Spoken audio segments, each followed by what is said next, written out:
ruling on Roe v. Wade and states making procedures restrictive, a new report shows the number of abortions performed in the U.S. has increased in the past 4 years, with medications on the rise. Correspondent Shelley Adler reports. Medical abortions are up since 2020. More than 6 in 10 abortions last year were done through medication. That's up from 53% in 2020. The Guttmacher Institute, a research group that supports abortion rights, said about 643,000 medication abortions took place in the first full calendar year after the Supreme Court overturned Roe v. Wade. This data was released a week before the High Court will hear arguments in a case that could impact how women get access to mifepristone, which is usually used with another pill in medical abortions. I'm Shelley Adler. There were some pretty intense moments in an interview by former CNN host Don Lemon with Elon Musk. Kevin Carr has that story. On Monday, the first episode of the Don Lemon Show landed on multiple platforms. Elon Musk, who had originally brokered a deal for exclusive content on his social media platform, was the first interview, which had some tense moments. Musk, a free speech absolutist, called content moderation a form of censorship, even when it comes to hate speech. So, Don, you love censorship, is what you're saying? No, I don't love censorship. Then why are you asking? I believe in moderation, but I don't believe in Censorship moderation is a propaganda word for censorship. Lemon also questioned Musk about some of the statements he made reflecting the Great Replacement theory. Because the first time you posted on X about this Jewish conspiracy, you ended up apologizing. I didn't call it a conspiracy.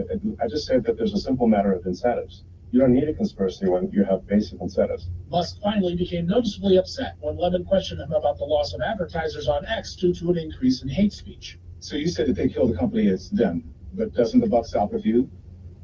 I mean, you don't... I would say, choose your question carefully. There's 5 minutes left. In the end, Musk offered his goals for his impact on society. If I died knowing that I did what was right, or did my best to do what was right, and even if they said I did wrong, I would still feel okay about that. The Don Lemon Show can be found on multiple platforms, including YouTube, X, and Spotify. I'm Kevin Carr. As we've been reporting throughout the months this year, we're digging deeper now to pay for that gallon of gas. Correspondent Rita Foley reports. If you haven't had to fill up in the past few days, you may be surprised at how much gas prices have been going up about 10 cents in a week, says the AAA. Gas is about $3.49 a gallon this morning. A week ago, it's coming on Adam Street. And a month ago, just $3.27. What's going on? Well, the AAA points out that demand pops with warmer temperatures and better weather. Okay. Let me write it down. All right, I got it. I'll report it. Thanks. Summer blend gas, which the AAA says tends to increase pump prices by 10 to 15 cents. The cheapest gas is in the south and parts of the Midwest. It's $3.06 in Colorado. But if you're in California, it's $4.91 a gallon. I'm Rita Foley. America in the Morning for Wednesday, March 20th, 2024 is produced by Jeff McKay. Senior producer Kevin Delaney. I'm John Trouts. This is Westwood One. Sponsored by Allstate. Some people just know there's a better way to do things, like bundling your home and auto insurance with Allstate. Why make things harder than they need to be? There's a better way to save time and money. Visit allstate.com or call for a quote today. Sam, put your shoes on. We're headed to the doctor in 10 minutes. Okay, Mom. Hey, am I going to have to get a shot? Yes. It's time for your yearly vaccines. We have to make sure all your vaccines are up to date before you start back to school. I have to provide a record to the school.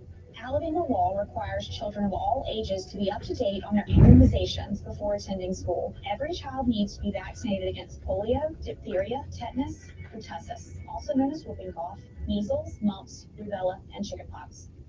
You can set reminders, make a grocery list, look up random facts and info in seconds, and play your favorite talk show, all with your smart home speaker. News Radio 1440. News Radio 1440 is WLWI AM and 95.1 HD3 FM of Montgomery, a Cumulus media station.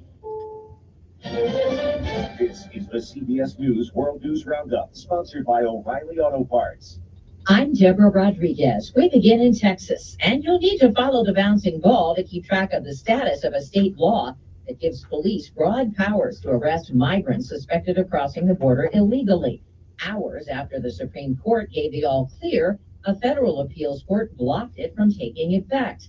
Governor Greg Abbott tells CBS News Texas he's encouraged by the High Court's decision. That's a very consequential step that's been taken. It's not conclusive, but it's consequential for now. Correspondent Jan Crawford. Right now, where we are is the appeals court is going to hear arguments this morning on whether this law should remain blocked indefinitely. And this issue is going to end up right back at the Supreme Court. A Trump-backed businessman has won Ohio Senate Republican primary. Bernie Moreno will take on incumbent Democrat Sherrod Brown this fall. And on the West Coast, Vince Vaughn has advanced to a runoff in California to decide who will complete the remainder of the term of former Speaker Kevin McCarthy. Vaughn, a Republican state legislator, is endorsed by McCarthy as well as former President Donald Trump. There's a crowded field of contenders for the seat in the May 21st election in the 20th District. Republicans are expected to easily hold the seat. CBS's Matt Piper. The FBI is investigating after police say a passenger without a ticket was removed from a Delta Airlines flight at the airport in Salt Lake City. A criminal complaint says 26-year-old Wycliffe Florizard told officials he'd been snowboarding in Park City but wanted to get home to Texas. He was seen on a security camera video using his phone to take pictures of other people's boarding passes while they weren't looking, then used one of the photos to try to board the plane. Boeing CFO Brian West talked about the plane maker's problems during an economic forum in London this morning. Rest assured that there's a lot of change happening at Boeing right now, and it's a hard moment. In the UK, an attempted data breach involving Kate Middleton. I'm Vicky Barker in London. The Daily Mirror tabloid reports at least one member of staff was caught trying to access the princess's medical notes at the hospital where she underwent abdominal surgery in January. Britain's data watchdog has been notified, and the hospital itself has launched an internal investigation. The 50th anniversary Grammy Hall of Fame inductees are just in. They include music from Donna Summer, Lauryn Hill, and De La Soul. Charlie Pride, Guns N' Roses, and the Doobie Brothers make the cut too.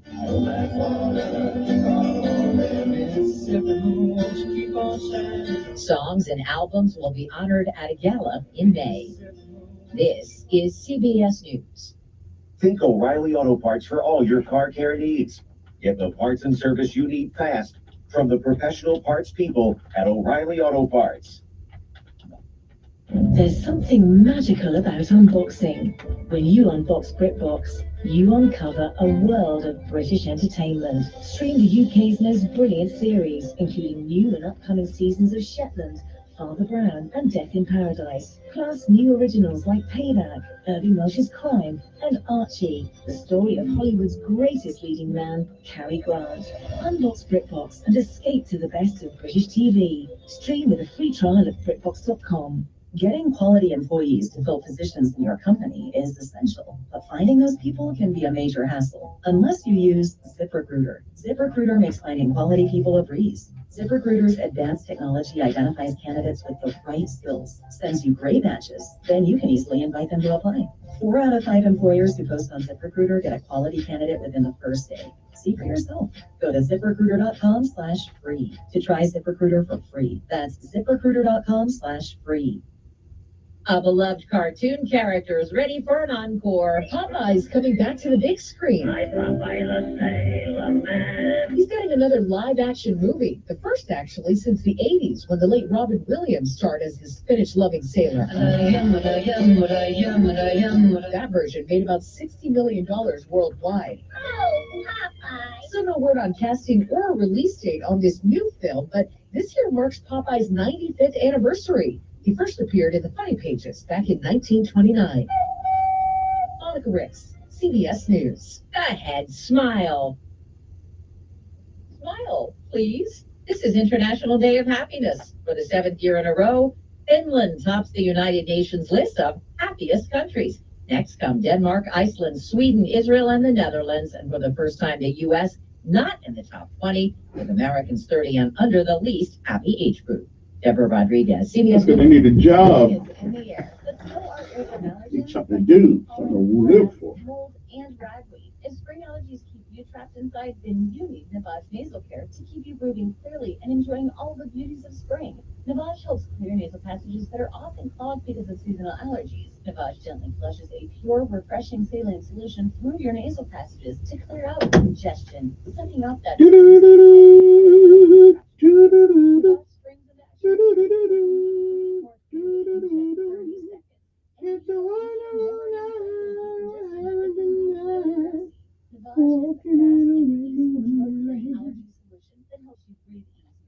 sleep better, and feel healthier. Get Navage today so you can get outdoors and enjoy your favorite springtime activities. Navage is available online at Navage.com or in stores at Walmart, Walgreens, CVS, Rite Aid, and Target. Navage, Navage. Breathe easy. My wife and I both ended up mildly sick for a few months, and the nasal congestion was probably the worst part. I had a close nasal drip, just super congested all the time. We were taking everything we possibly could, and nothing would work. Kyrie was miserable until a friend recommended Navage. Navage offers immediate drug-free congestion relief. And sucking out mucus, germs, and other airborne irritants. Don't live in misery this cold season. Use Navage so you can breathe easier, sleep better, and feel your best. Okay.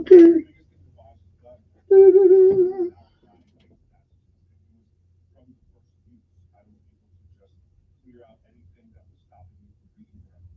Navage helps me clear the way, literally clear the way, for me to operate better in the environment. Experience the Navage difference yourself. Navage is available at Navage.com or at Walmart, Walgreens, CVS, and Rite Aid. Navage, Navage. We all hear the radio ads about the IRS. They tell you to be afraid, to be scared, and they try to frighten you into calling. I'm not here to do that. Tax Relief Advocates is different. TRA is here to tell you that if you owe money to the IRS, whether it's $5,000, $50,000, or $500,000, we have a solution. It doesn't matter if you're sitting in your car, at work, or with your kids. No matter where you are, call now. 800-575-2794. Don't lose hope. TRA can eliminate or reduce what you owe to the IRS. There is zero risk to you. If we can't reduce your tax debt, then you pay nothing. Our passion is taxes and helping individuals fix their IRS problems. We have a 5-star rating on Google and Yelp and an A+ with the Better Business Bureau. You don't need to be afraid of the IRS any longer. End your tax nightmare today by visiting us online at TRA.com or call 800-575-2794. That's 800-575-2794. Tax Relief Advocates. Real solutions for real people. Join Sean Hannity Sundays at 3 p.m. for the Encore Show. Chinese, the Russians, don't fear Joe Biden. On News Radio 1440. Your WSFA First Alert Weather Forecast on News Radio 1440. Sponsored by Jackson Hewitt. Why are people saying "you yeah" to Jackson Hewitt? When you switch to Jackson Hewitt, they will beat what you paid last year on tax prep, even if you filed online. Proof of prior year payment required when filing. New clients only at participating locations. Radio 7 at JacksonHewitt.com. This morning, the about 71 with a good deal of sunshine today. The wind will be light, 5 to 10 miles per hour. Tonight, not as cold. We're only going to fall into the 40s. It will stay dry. Tomorrow is also dry, but you'll notice more cloud cover. We're in the 70s. Then rain is a good bet. Friday into Friday night before we dry out Saturday and Sunday. That's your First Alert Forecast. I'm meteorologist Tyler Seabury for News Radio 1440. Montgomery Skywatch Traffic, brought to you by Sons Automotive. Family owned, family driven on News Radio 1440. Good morning, Montgomery. Right now, things are looking good. Nothing's being reported by the authorities that would send anyone on an alternate route. You keep listening. We'll keep you posted with the latest and the most accurate traffic conditions on the radio. Caterpillar is the name when it comes to heavy equipment to get the job done. Thompson Tractor has been serving Alabama and Northwest Florida for over 60 years. For serious work, Thompson Cat is ready. Highway 80 off of I-85. Buckle up for Montgomery Skywatch. This is Major. Good morning, I'm Jasmine Williams with WSFA 12 News. Here's what's happening this Wednesday. Starting with political news now, the highly controversial DEI bill is heading to the governor's desk. The bill would essentially remove diversity, equity, and inclusion resource offices at public colleges and universities. Alabama Governor Kay Ivey is expected to sign that bill. The Montgomery Police Department is hiring. It's all part of the Star Watch program, a citywide network of live cameras. It launched in 2019 as a way for officers to monitor crime and now features over 3,000 cameras. The department is hiring people to watch over those cameras. March is National Red Cross Month, and the WSFA 12 News Department is partnering with the Red Cross to host a telethon. It's tomorrow from 6 a.m. to 6:30 p.m. where donations will be kept in the community to help local families in their time of need, including during fires and natural disasters. I'm Jasmine Williams at WSFA 12 News, and these are your Wednesday morning headlines. Getting quality employees to fill positions is essential, but finding those people can be a major hassle unless you use ZipRecruiter. ZipRecruiter makes finding quality people a breeze. ZipRecruiter's advanced technology identifies candidates with right skills, sends you great matches, then you can easily invite them to apply. 4 out of 5 employers who post on ZipRecruiter get a quality candidate within the first day. See for yourself. Go to ZipRecruiter.com/free to try ZipRecruiter for free. That's ZipRecruiter.com/free. The thought of my sons growing up without me inspired me to quit smoking. I talked to my doctors, and then I threw away all my cigarettes, ashtrays, and lighters. I started exercising instead of smoking. Staying away from alcohol when I was first quitting was key. I kept on trying, learn something each time. Do whatever it takes. No matter how many times it takes. We did it, so can you. For free help, call 1-800-QUIT-NOW. A message from the U.S. Department of Health and Human Services and CDC. Hey everyone, let's all stop what we're doing and take a moment. See? Every moment can be kind of special. But they can be loud moments, goofy moments, dorky moments, it doesn't matter. Because every time dads like us take a moment like that to spend with our kids, well, it's pretty momentous. So let's take a moment to make a moment. Call 877-4DAD-411 or visit fatherhood.gov. Brought to you by the U.S. Department of Health and Human Services and the Ad Council. Hi, I'm Dr. Anita Chandra with today's tip for kids from the American Academy of Pediatrics. Bedtime is a special time of day, a moment to connect with your child before going to bed. Been good to Read a book together, or talk a little about your day, and of course, celebrate love. Having a routine every night helps your child structure her day, feel safe, and develop good sleep. Relationships matter. For more, talk with your pediatrician and visit healthychildren.org. Russell Wilson here. With Play 60, United Way, and the NFL are helping kids play at least 60 minutes a day. Healthy kids. To get involved, go to unitedway.org/play60. Are you guys going to do that every time? Yes, of course. Brought to you by United Way and the Ad Council. He's smart, witty, and fast on the draw. It's Mark Levin this afternoon at 5 p.m. on News Radio 1440.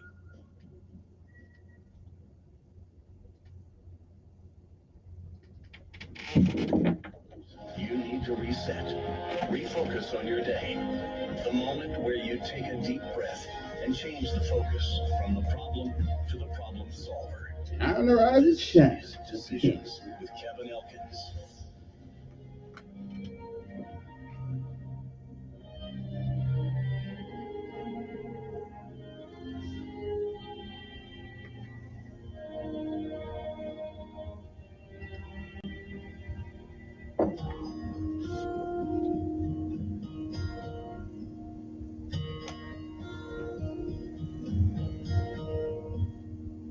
Tomorrow morning, if you wake up. And good morning, Montgomery, Alabama. It's time to rise and shine again, once again, because you're on top of the ground and the ground's not on top of you. Good morning to you. I'm Kevin Elkins, and this is News Radio 1440. It is time to rise and shine if you can, and if you can't, well, we'll put in a prayer for you. It is March the 20th, 2024 AD. It is time for our daily bread, a word from on high, something that'll change your perspective or maybe give you a new one. Either way, it's good for the soul. Good morning. Today's daily bread is simply entitled Happy Trust. Our scripture insight today comes from Psalms 41 through 5. But to get started, let's go to Psalms 40 and 4, which reads, Blessed is the one who trusts in the Lord. Govern yourselves accordingly. And again, good morning. It is March the 20th, 2024. It is a day that has never been. And like all the other days of the past, it is a day that once it's gone, it will never, ever be again. You don't get a do-over. You don't get to summon it from the past. You don't get to come back and undo the things that you do. And more importantly, you don't get a chance to come back to do the things you should have done that you don't. So whatever it is that you do with this day, make sure that if tomorrow should be, you'll be proud of what you have done. Bishop Elijah May said, well, if you've been around a while, you've seen, you've heard many, many, many yesterdays. And if we are blessed and given the grace and mercy and charity of God, we may, I'm not sure, I am not sure, but we may see some tomorrows. But if tomorrow should never be, then it is this day. That is the first day of the rest of our lives. What are we going to do with them? Well, do what you can, while you can, for whom you can, until you can. Bishop Elijah May said, whatever we do in life, we should do it so well that no man living, no man dead, no man yet to be born can do it any better. And I say if that is the standard, how you live life, you'll always be successful. Or you'll fail at a thing or two. We all do.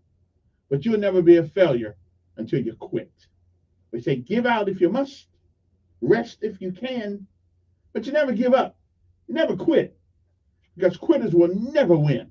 And while winners may fail at a thing or two, they never quit.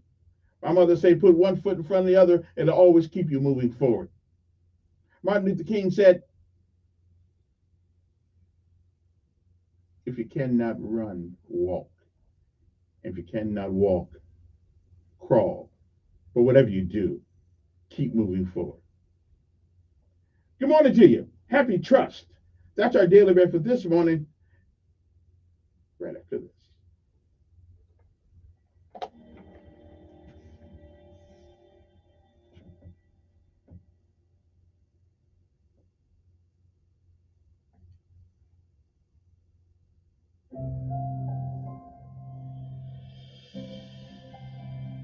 Welcome to today's encouragement from our daily bread. I'm Wynn Collier, and I wrote today's piece titled, Happy Trust. A woman rescued Rudy from the animal shelter days before he was to be euthanized, and the dog became her companion. For 10 years, Rudy slept calmly beside Linda's bed, but then he abruptly began to jump next to her and lick her face. Linda scolded him, but every night, Rudy repeated the behavior. Soon he was jumping on my lap to lick my face every time I sat down, Linda said. As she was planning to take Rudy to obedience school, she began to consider how insistent Rudy was and how he always licked her in the same spot on her jaw. Sheepishly, Linda went to a doctor who found a microscopic tumor, bone cancer. The doctor told Linda that if she waited longer, it probably would have killed her. Linda had trusted Rudy's instincts, and she was happy she did. The scriptures tell us repeatedly that trusting God leads to life and joy. Blessed is the one who trusts in the Lord, the psalmist says. Some translations make the point even starker. Happy are those who make the Lord their trust. Happy in the Psalms communicates abundance, an erupting, effervescent joy. When we trust God, the ultimate result is deep, genuine happiness.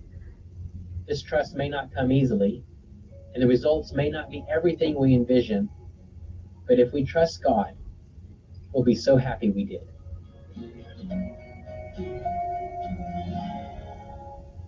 Today's Our Daily Bread devotional scripture reading is Psalm 40, verses 1 to 5. I waited patiently for the Lord. He turned to me and heard my cry. He lifted me out of the slimy pit, out of the mud and mire. He set my feet on a rock and gave me a firm place to stand. He put a new song in my mouth, a hymn of praise to our God. Many will see and fear the Lord and put their trust in him. Blessed is the one who trusts in the Lord, who does not look to the proud, to those who turn aside the false gods. Many, Lord my God, are the wonders you have done, the things you planned for us. None can compare with you. Were I to speak and tell of your deeds, they would be too many to declare.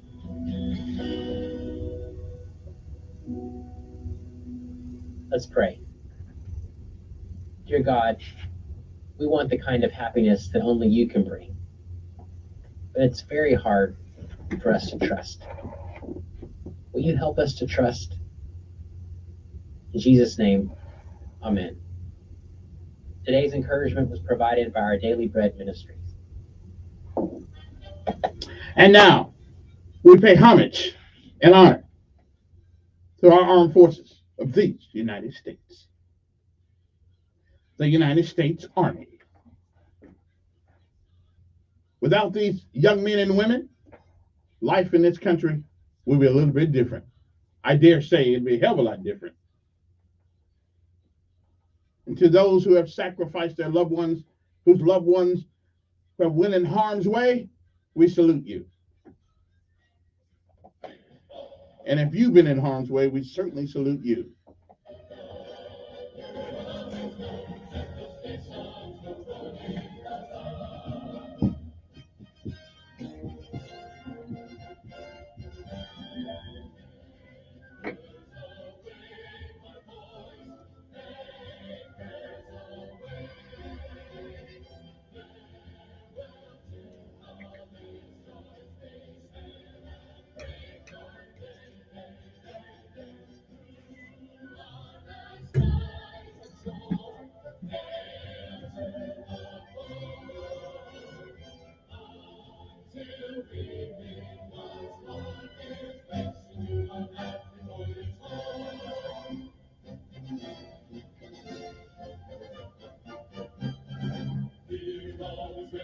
The United States Coast Guard, whose motto is Semper Paratus, which simply means always, always ready.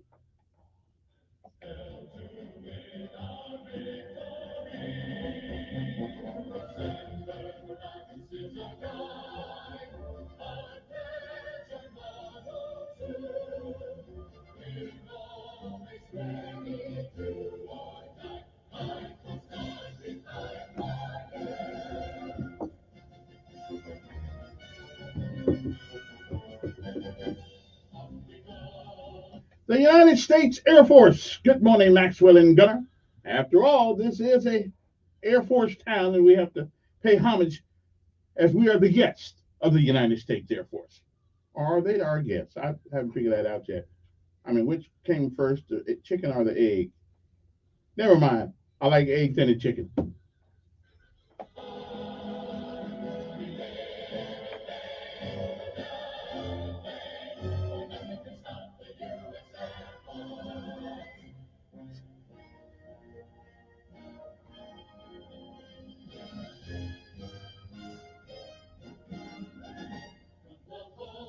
And last but certainly not least, we call them jarheads and a few other things. But their motto is Semper Fidelis. But cut it short. They just say simplify. Hoorah! The United States Marine Corps.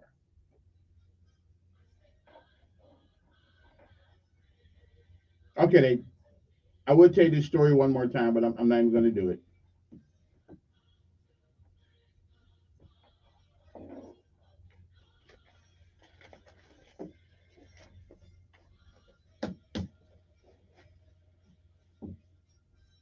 Army, Navy, Coast Guard, Air Force, and the United States Marines. Good morning to you, Montgomery. It's time to rise and shine. 7:24 in the morning, just in case you needed to know that. Robert Charles told me always give the time. Said always give the time on the radio. So So that's one reason why people turn on the radio so they can see what time it is when it's dark and they can't find the watch and all that stuff. 7:25 in the morning. First of all, before I do anything, let's have a serious talk. And it is about a killer whose name, matter of fact, just the other day, some young men died of it. Its name is fentanyl. Did you know that more than 1,400 Alabamans in 2021, well, they died from drug overdoses? It's time to have a conversation about substance abuse. Hope is real. Recovery is also real. So if you are a family member or even a friend are suffering from substance use disorder, please call the Council on Substance Abuse right now. And that number is 262-1629. That's 334-262-1629. Or go to COSA.NCADD.org.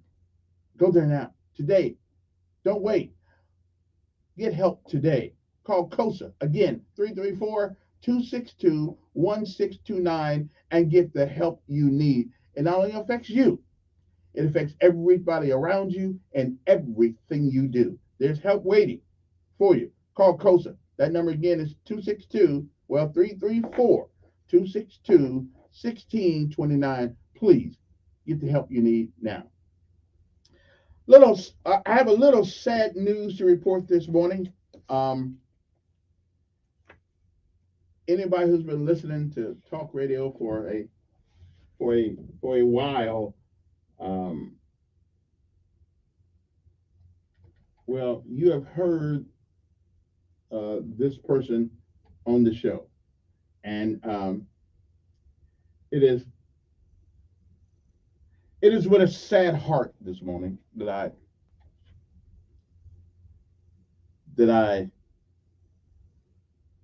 tell the audience this morning we have lost a very unique human being, and so I just thought I would tell you.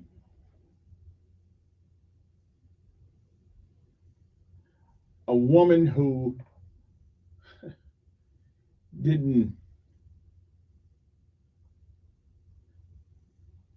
she was a sweet soul. She was always giving, always there with a helping hand. We didn't always agree, but she was always there to help us. Democrat, Republican, agree with you, not agree with you. She was a sweet soul. And she will be missed tremendously. I feel like my own mom died. Miss Daisy Fan, who, well,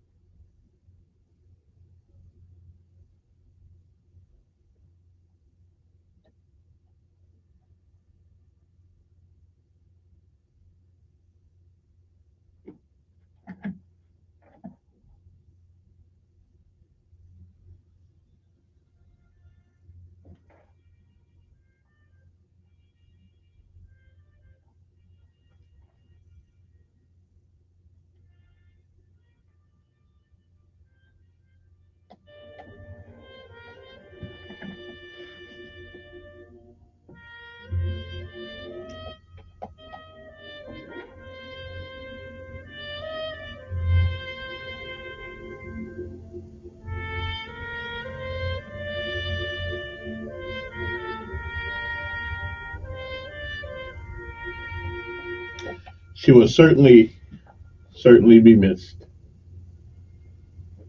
by all of us. Montgomery lost a favorite daughter, sister, mother. I guess if there's a good thing to say.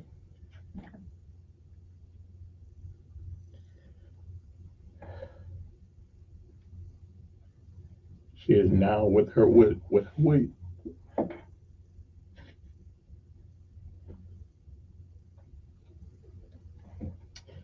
Yeah, she is now with her William, wherever that is.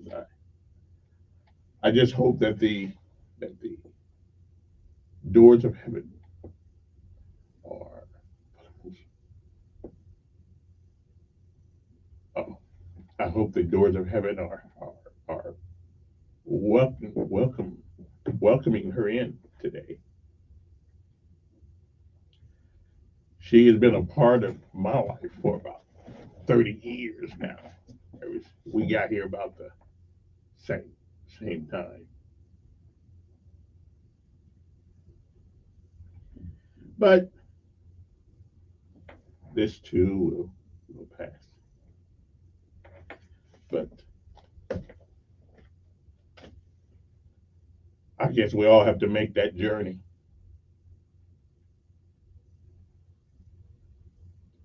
At some point in our lives.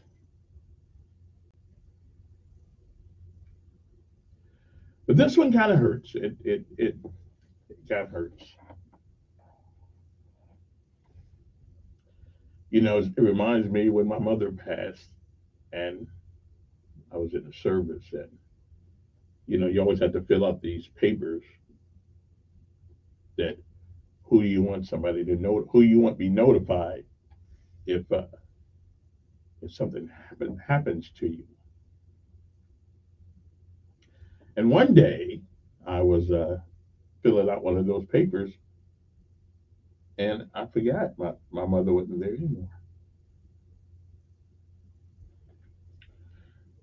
So who do you notify? Who do you notify? Well, she was like a mother to me. And a lot of people, as a matter of fact, she would counsel us. I know Mr. William Boyd and the mayor, Mayor Strange, he called him her son, and Mr. Boyd and me, and a few other people, even Montiel. But today is a hard day. Today is a hard day. She'd been sick for a little while. We'd visit her at the hospital, but she didn't want people to know that she was there. And her caretaker didn't want us to know because too many people, she touched a lot of lives, and too many people would have ended up there, and she never would have got any rest whatsoever. So we had to keep it under the hat. Then she came home about 2 weeks ago, and we just knew she was on the mend. But it was not to be so. It was not to be so. And so for all the people whose lives she touched, mine included, and many, many, many, many other people. Unless she used to bake brownies for us.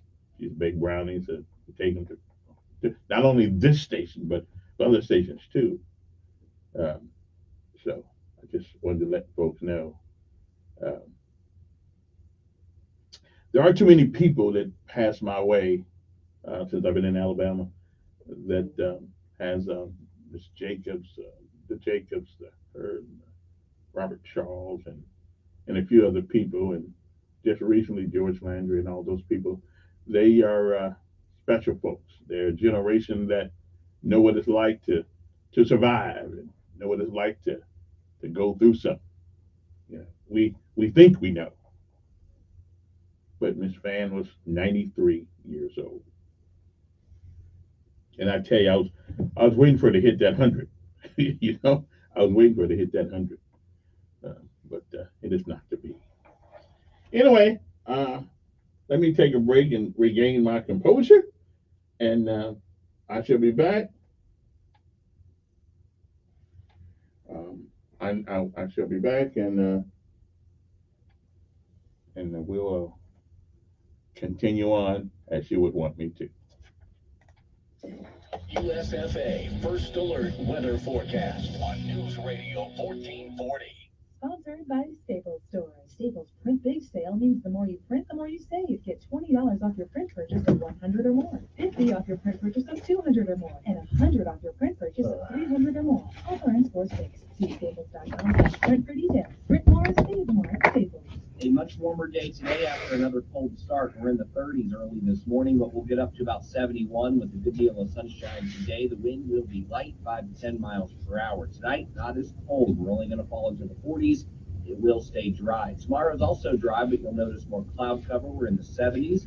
Then rain is a good day. Friday and the Friday night before we dry out Saturday and Sunday. Next first weather forecast, I'm meteorologist Tyler Seabury for News Radio 1440. Montgomery Skywatch traffic brought to you by Sons Automotive, family owned, family driven on News Radio 1440. Montgomery's got a disabled vehicle blocking traffic in Madison and Jackson Street. So please use caution there, Madison and Jackson. Outside of that, we're looking good. Interstate systems moving smoothly. Keep listening. We'll keep you posted. McKinnon Toyota has certified used cars ready for you just in time for summer traveling. It's worth the drive. McKinnon Toyota, exit 212 off I-65 in Clanton. Buckle up, it's the law. For Montgomery Skywatch traffic, this is Major Delay. The Esports World Cup is set to take the gaming scene by storm this summer. With numerous games already announced to take part in this tournament, such as Dota 2, Counter-Strike 2, and Honor of Kings, another popular game title has joined the mix, PUBG Mobile. PUBG Mobile has officially announced that their annual mid-season tournament will be held at the Esports World Cup this year in Riyadh, Saudi Arabia. Offering a staggering $3 million prize pool, this PUBG Mobile tournament is a must-watch in the world of esports and gaming. The latest esports and gaming news. Find it online at checkpointxp.com. Amazing. Client researchers are running into it. The seed transform their devices and figure things and how to drive response solutions, deliver faster insights.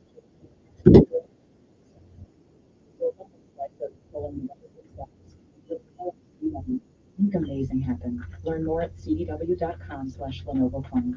We see it every day. A guy comes into the men's clinic and guess what? The pills quit working. Or they're sick of his and never. Better yourself, leader can get your confidence. Understand you can use protein should be the first step. And the next should be to combination to build your confidence. Are you always in a position where you offer professional knowledge for success as 90% and decades of experience? Our doctors are not going to send you in what might concierge, medication, which that's the time it takes to it's a you can authorize you start in the government and find and put on a new the constitution and get work $1,000. Get your copy. Go to MontgomeryMen'sHealth.com. Montgomery, Prattville, Selma, Millbrook, Wetumpka, Tallahassee, Auburn, Opelika. Are you ready for your lucky break? Then today is your lucky day. I want to help you shamrock and roll out in a nicer new car you deserve. And you can pick up $2,737. That's for the price of all you What's the inventory? And over and over. Me, Montgomery, we've got the biggest selection of nice new cars inside of the low price. If you want a nice new car, man, shamrock and roll in a nicer new car. You can save $2,737. You're so easy. You can dance in your day. You can shamrock and roll out in a nicer new car. Change their gender on the right. Questions asked. This included the option of yes to those that do not choose their origin. They are legal information justified. And as a result, the policy was taken back on Wednesday because of the emergency associated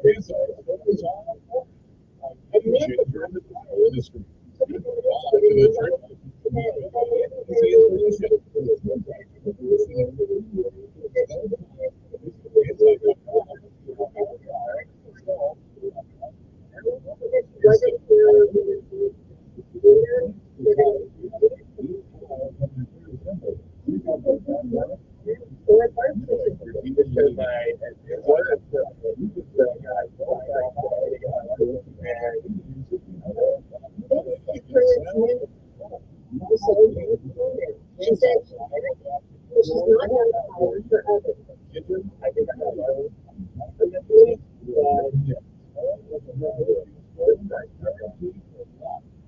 this innovative product yourself and order a sample today at Canva.com. That's CANVITT.com.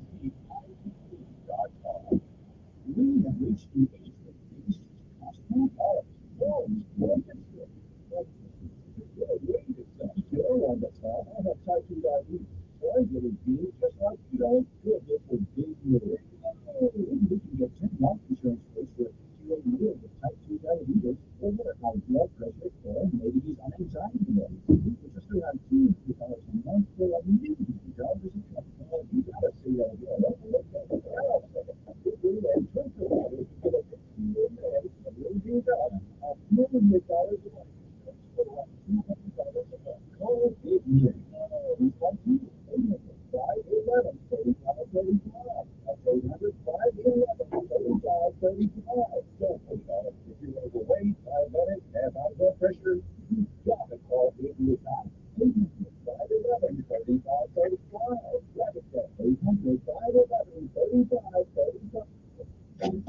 Don't just saw the enemy fighting incoherently in years live this afternoon.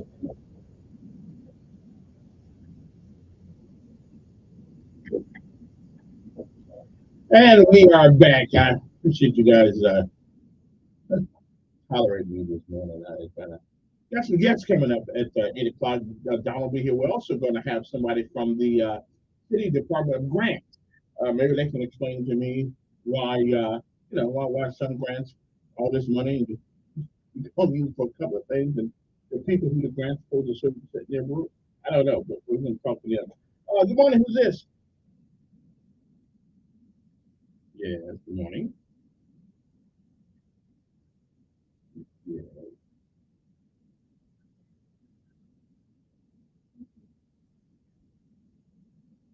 All right.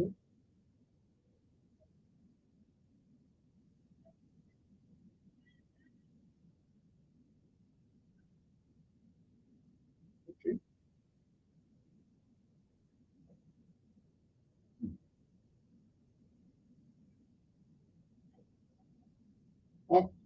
All righty then. Always good to be happy in the morning that you didn't have to be here.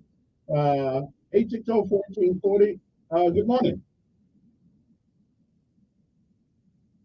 Yes.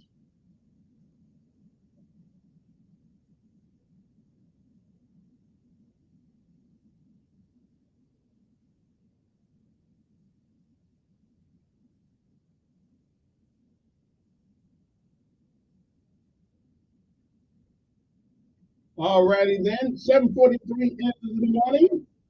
Again, I was sad to mention this morning. Kind of took me someplace I didn't think I could go. But this beautiful family has left the building. She passed yesterday, and at 93 years old, everybody, if you listen to talk radio in the last 10, 15 years, you know her, you heard her. You don't know her, you heard her. And it's a sweet stuff. A caring and giving woman who always was willing to lend a hand. Sometimes when I need it, not. Good morning, and she will certainly be missed. If anybody wants to attend her, I'll find out what that is and let everybody know. Good morning to you. It's time to rise and shine.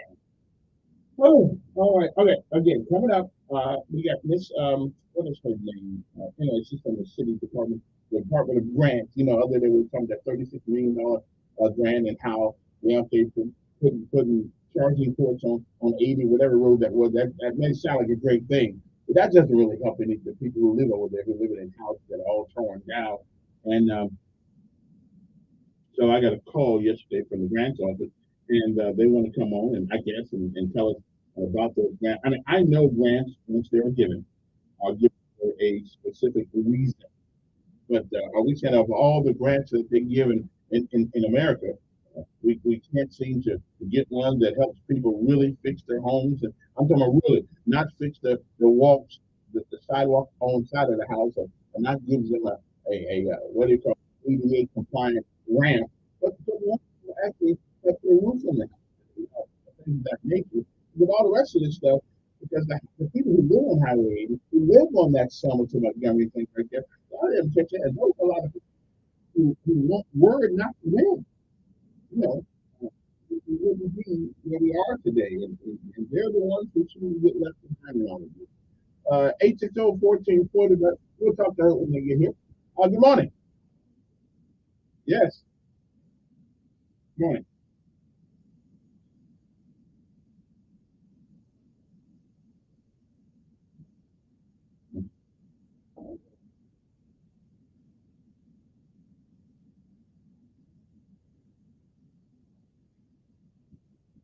Mm-hmm.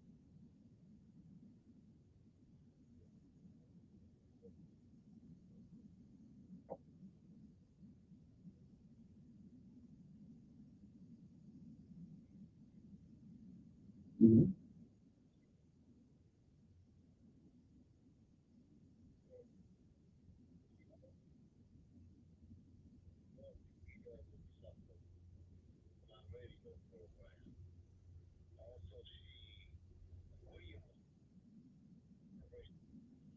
Mm-hmm.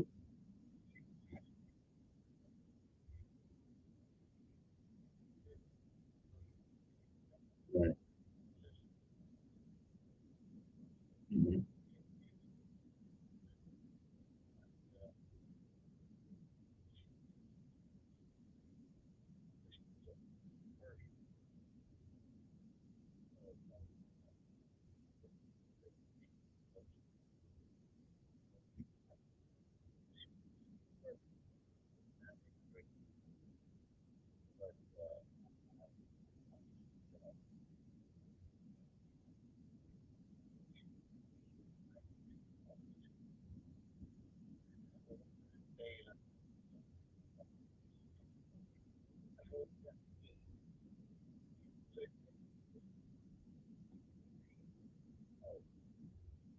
Mm-hmm.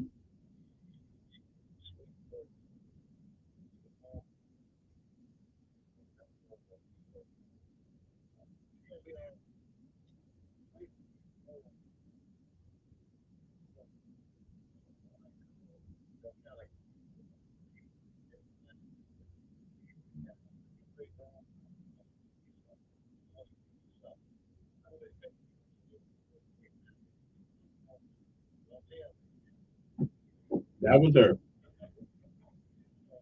Yeah.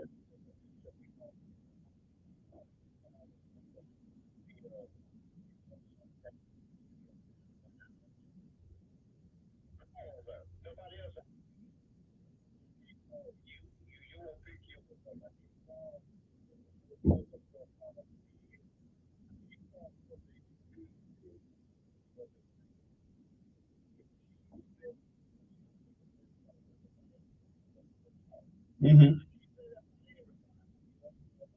Yeah. I hear. And,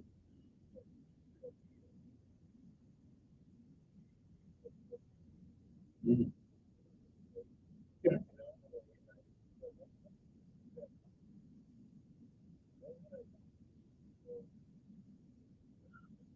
All right.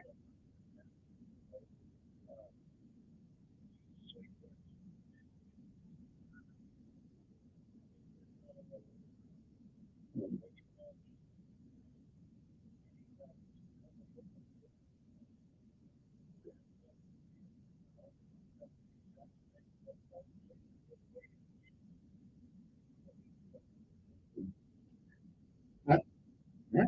I appreciate it. 860-1440 is our number here. Good morning. Who's this? Hey, Cindy. Mm-hmm.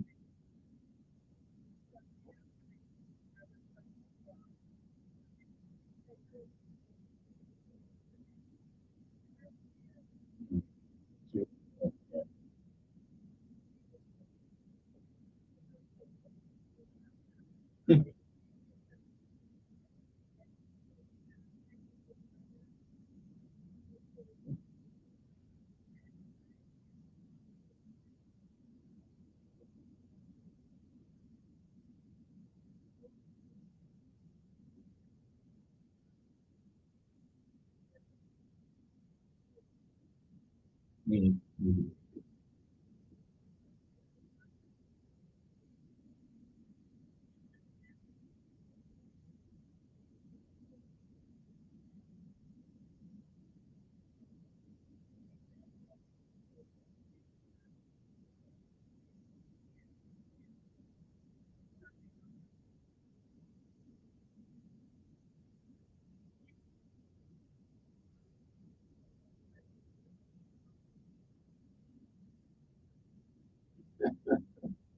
Yeah.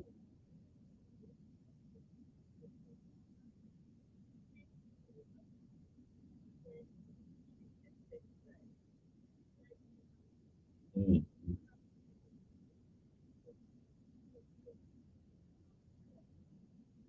Mm.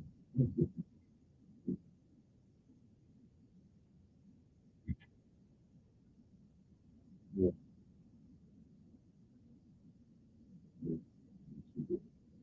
Hey, yeah.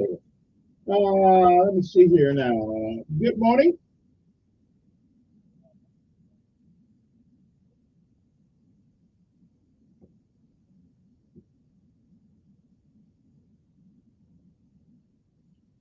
Yeah, she was a special soul.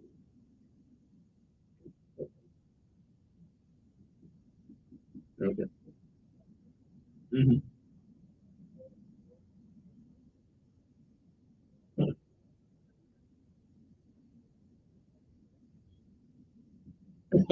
Okay. I'll see you.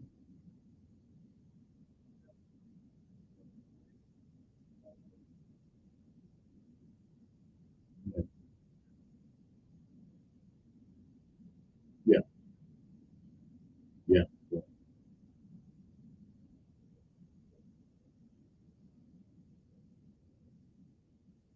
Yeah. Yeah. I'll see if that's in her wheelhouse. Yeah. Yeah. Quite a bit. Quite a bit. All right. Hey, you too. 7:52 in the morning. It is March the 20th, as a matter of fact, today. Also, this message, yeah, yeah, Miss Daisy did pass yesterday. As a matter of fact, she loved our little boy. He's a little Z, and we adopted her as his grandmother. Okay, because uh, me or Marcy, either one, parents are alive, and so I had to get a grandma, and Miss Daisy was his adopted grandmother. And so she'd always bake him something, give him something, uh, give him a check, whatever. The boy walked around more money than I had mine sometimes. Um, yeah, it's a tough day, but it's a great day also. You know, I've always told them, I said, you know, people it hurts, people believe it, but I tell you what's more important than the it is the journey. It is the people that you touch along the highway of life, and you're going to touch somebody's life. Like, it's going to be positive, it's going to be negative, but you will touch somebody's life, and even people you do not need to. So it is the journey. You know, I mean, be sad for a moment. But, the journey of that basketball.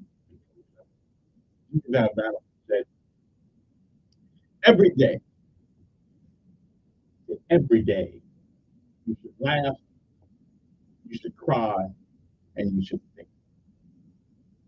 And when I thought about Miss Daisy last night, I did all three. I laughed, I cried, and I thought.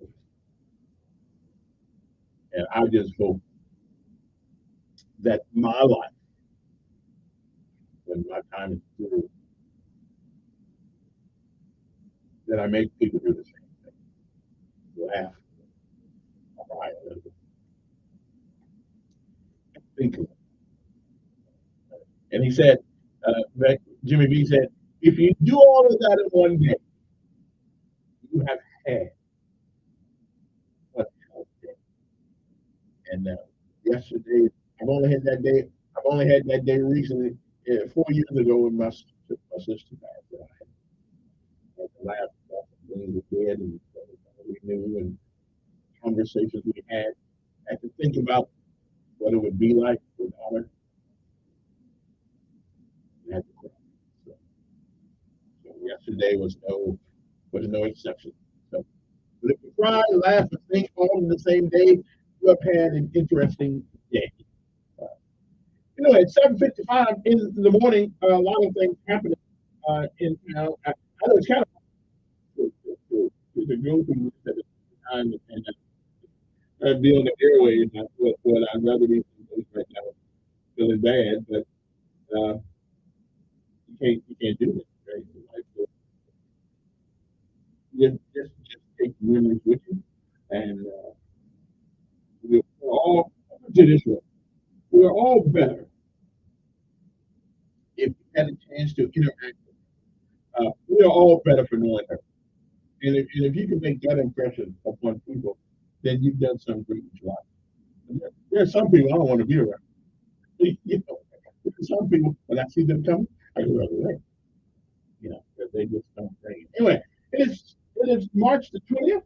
It was on this day in 1996. A jury in Los Angeles convicted Eric and Lyle Menendez of first-degree murder in the shotgun slaying of their wealthy parents. They were sentenced to life in prison without the possibility of parole. It was also on this day in 1815, Napoleon Bonaparte returned to Paris. That's what we call it to folks over here. After escaping his exile in Elba, beginning his 100 days rule. In 1852, on this day, you may remember this name, Harriet Beecher Stowe's influential novel about Uncle Tom's Cabin was first published in book form after being serialized. I, I doubt, I wouldn't mind seeing Uncle Tom's Cabin in and what's the other one? The other one, Gregory Peck played in the movie about that story. What is that called? There's a woman who wrote it. They took it out of the schools that had the N word in it. Man, what a great book too, and a great movie. But Harry Beecher Stowe, of course, a prolific writer. I don't have any problem with you. Matter of fact, some people got me confused. They called me up with got me confused with the delegate. I don't know what that was all about. 1854, the Republican Party of the United States was founded by slavery opponents in a schoolhouse in Wisconsin. So let me say that one more time. It was 1854. The Republican Party of the United States was founded by slavery opponents at a schoolhouse in Ripon, Wisconsin. You might want to put that in your notepad there. Let me say that one more time. In 1854, the Republican Party of the United States was founded by slavery opponents. That means people who were against slavery. In Ripon, Wisconsin. Yeah. Anyway, and now the Democrats, well, they were pro-slavery. Not in the yeah, they were. Yeah, they were pro-slavery. Yeah. As a matter of fact, I believe they still are. But who be that? Dixiecrats. Democratic Party. You can call them what you want to call them. They were the ones that helped black folks in Texas in the South. Going across that bridge, the Democrats dogs on black folks. I got somebody. I heard somebody's rant. I'm glad I'm here so I can ask an intelligent question about grants. Very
I'm so glad they put a doorbell out. On the other side of the door. Like not button up there. Oh, okay. I didn't even see it. I'm gonna come up.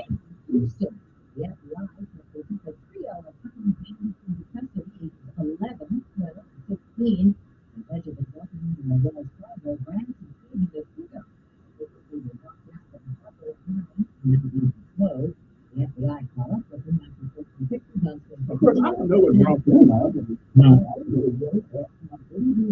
Well, yeah.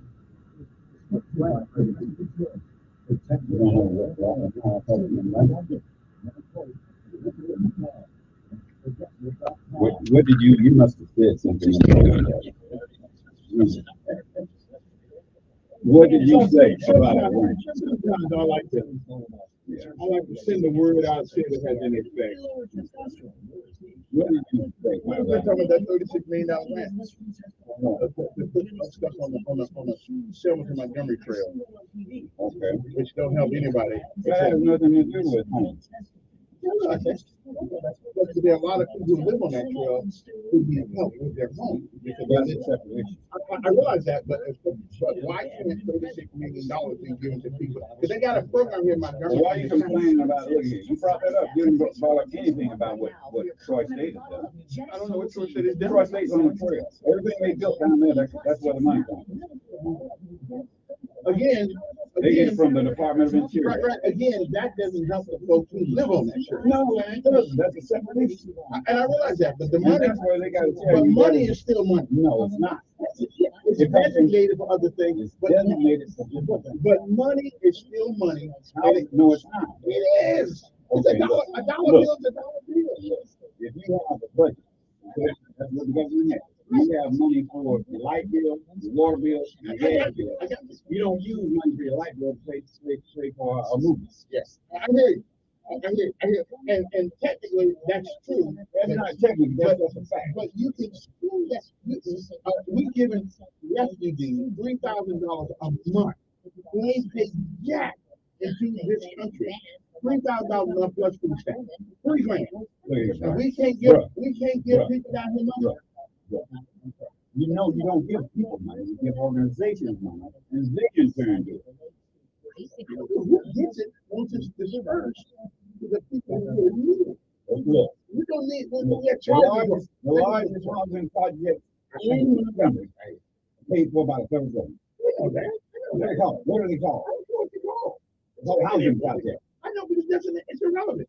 No, No, it's not. The problem is people who don't live in the house in project need help, especially old people with their rooms and all that stuff. Okay, there's money available for that. Oh yeah, you know what they do, and that's what they did. Like, you know they did. Oh, we'll fix the steps to go to your house, and we'll fix it. We'll make sure that your ramp is. I went to this last year with all. Not only here is it down in no bill, it's all over the country. You know, I hate that, but I didn't bring my folder with me. I had a folder that had a list of things that the city would do. That people applied for. But there are limits to what they'll do. No, they had to be a homeowner. Okay. Well, everybody owns it. Even if I'm renting a house, somebody owns it. You don't own it. Right. But the government is not going to fix rental property for somebody else.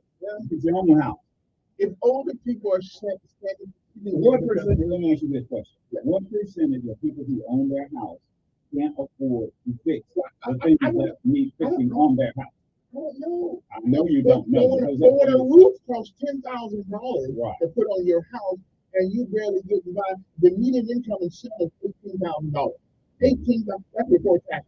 $18,000. How in the world can? How many of those people are homeowners? Hell, they can't never be a homeowner because they don't get enough money. They can't. You can't own a house at $18,000 a year. Come on in. Good morning. How are you doing? Okay, I'm gone. Nice to meet you.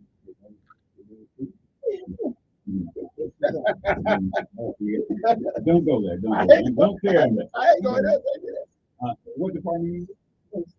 Grant department. Okay. It's been a while since I've been down there. Let me be a gentleman, which I'm not very often.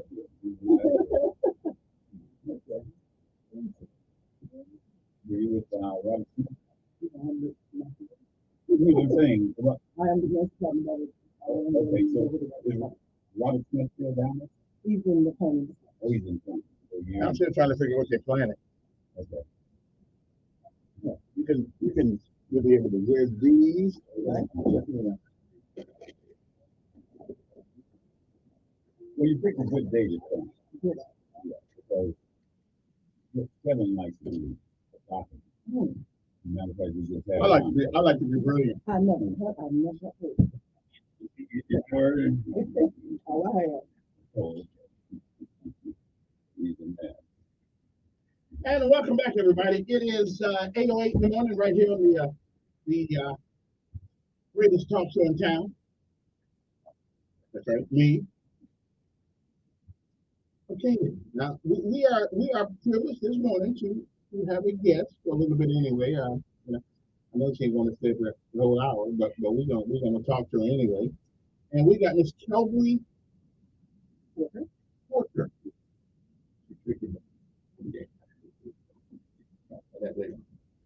Anyway, he is the bring it down a little bit. Can you hear? Okay.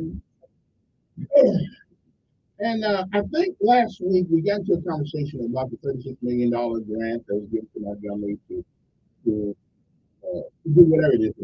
The Montgomery Trail, I think that's what that was for. Is that right? Okay. And I made some comments that so we're going to put charging plants down there from near a city that only makes the median income of $18,000 a year. And so who's going to be using the charging ports? We're going to put some internet thing down there. We can't even get internet. We can't even get internet in the city of Selma almost. And yet still we got $36 million. And so, and I realized, Ms. Porter, that all grants are specifically given for a particular reason. Here's my problem. There are no grants that help people, old people 65, 68 years old, older, to fix their roofs, even if they're not the homeowner. There's no, we can't do anything for old folks. So we do all this stuff. So we spend so much time spending money on the past, and we forget about tomorrow. What say you? So when we're talking about the past and we're talking about the money that's going on the trail, it's not budget. We are reinvesting back into what we've done. So the purpose of reconnecting communities is to reconnect communities that previously disconnected due to some type of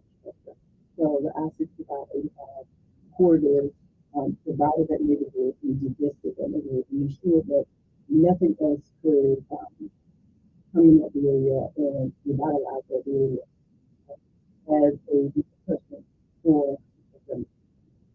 And so this is funding coming from the Department of Transportation because they asked that this environmental justice and doing so with these cities and have their revitalization. If you go past Mobile Street, you can see the pyramid homes, pyramid businesses, you can tell you still there, and that area has been used for brownfield. In order for us to get new housing and new development in that area, Explain the brownfield. I think I know when a place has been contaminated with things of that nature. Right. So we are going to use money to try to make it beneficial for people to move to that area again. So what happens to the things that made up the brownfield for the people? So the service station, I think that service station is still there. The tanks all over the ground, you have to remediate the beyond that area, the voting changes. And there's also the homes in that area and nations about this. So you have to remediate the area first, and before you can do any type of construction of remediation, you have to design and not all of them and then from there, that's when you can start your development. We do want to move forward, which address everything else, the planning process that we would do in you cannot have anything without having concrete. And in some cases, these plans that was a year old, 3 years old, and you have to have this community engagement component. And so, and conversations with the leadership last year at the National Committee, we found that there was a change in terms of how much to do the funding that all these years down there, they have no plans for revitalization. And they may have plans, but like I said, through the federal government, those plans may not be valid. It may not be up to date. So, like I said, some plans could be years old, some plans could be 3 years, 5 years. It's up to the federal government to decide what their requirements are. When I hear the words $36 million, I mean, I can't even fathom $36 million. Like 3,600, maybe I can get with. That's a lot of money, but it seems that every time we get this gigantuan grant, like a few years ago, 2014, they had somebody sent money down. The administration sent money down for internet. There lies the question. It was $500 million, whatever, was plenty money for the study. Okay, and they did some studies a long time ago, and so I don't know, we need to study, but we've never seen the internet thing down there didn't really come to fruition where everybody had access to it. And last year again, we spent $1.4 billion down here for the internet. So I'm saying to myself, well, if we spent in 2014 money for the internet, and then we turn around and send another $1 billion for the internet, where's the internet or where's the money? So when they spent, we allocated. And by allocated, we mean that money may have gone to the state. That money may have. They don't say that when they pronounce it. And they won't. And so that's the complex what comes with that. So for us, we wanted to apply for grant funding for internet provider and IT out. And we said, look, why doesn't the city of Montgomery qualify? Well, the city of Montgomery had to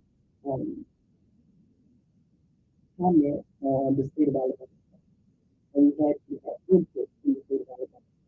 And if we did not, then we could not apply on the federal level, and we couldn't apply on the state level. So when these dollars are allocated, we have to be mindful of who those dollars are allocated to. In some cases, those dollars are allocated to the state, and in some cases, directly to cities like ours, and some cases we're entitlement based on population, we may receive some directly, and then the other is through competitive grant. So the money may come to the state, but we still have to meet all of these requirements. So with the internet, yes, the money was allocated. We were not eligible last year. We've got a technical assistance grant, and we got a technical assistance grant. We worked with the state of Alabama, we put the grant, and now we're able to apply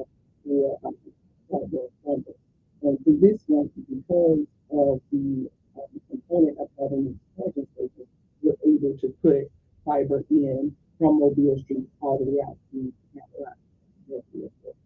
But there are certain things you have to do, and when I go into communities and I do these community engagements out there, I may not be able to give you the thing that you need today. I need to know all of the issues because the grant for transportation, that's due in September. The grant that's due for violence and intervention and crime prevention, it's due in April.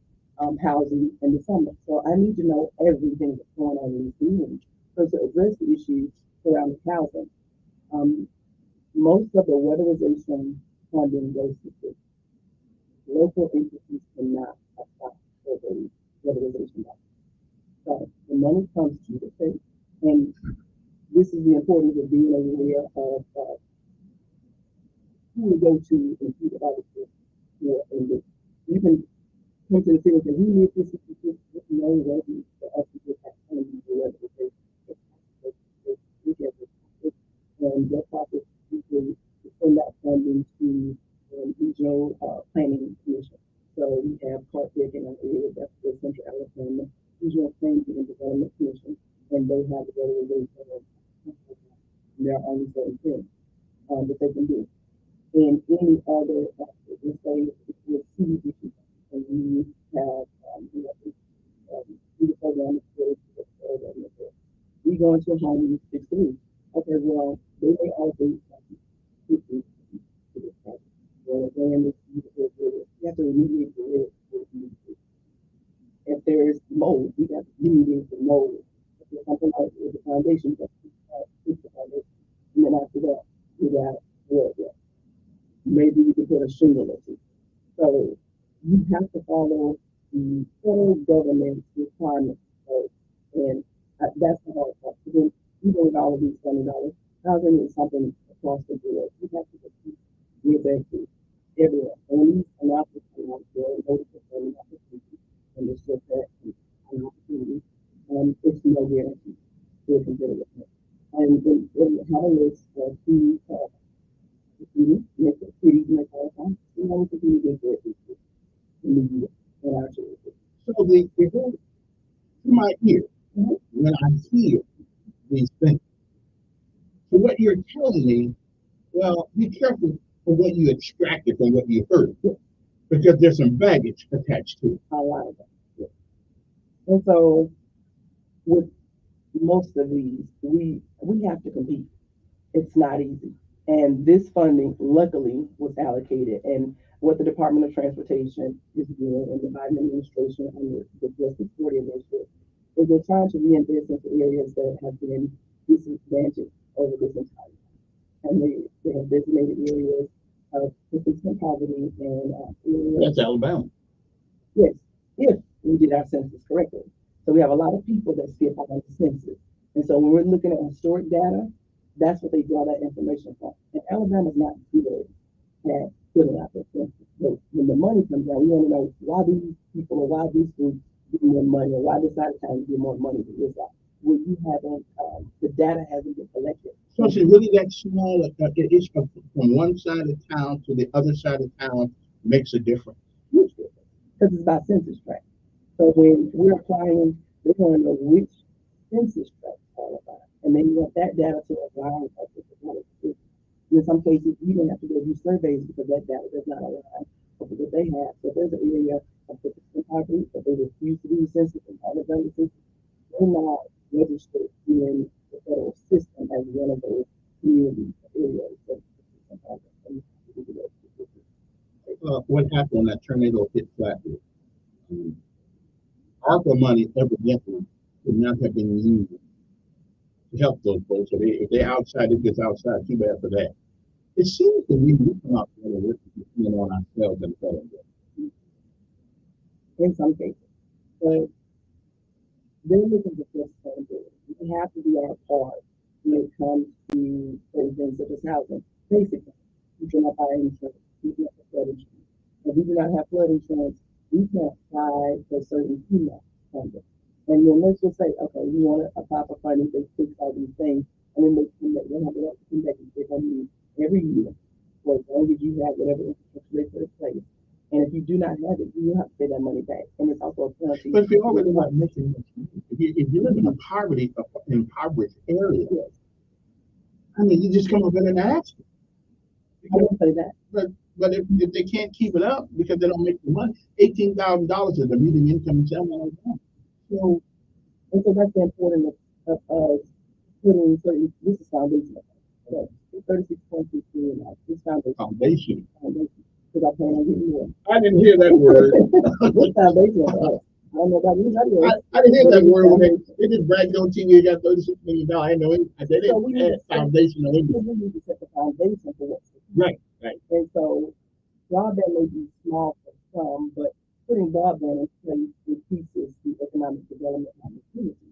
So if we're investing in the communities where we have economic development, then we will have increasing income. We will have what we need to meet the demand of these high demand jobs. And so as a part of this as well, we're doing workforce microtransit, which is basically like Uber.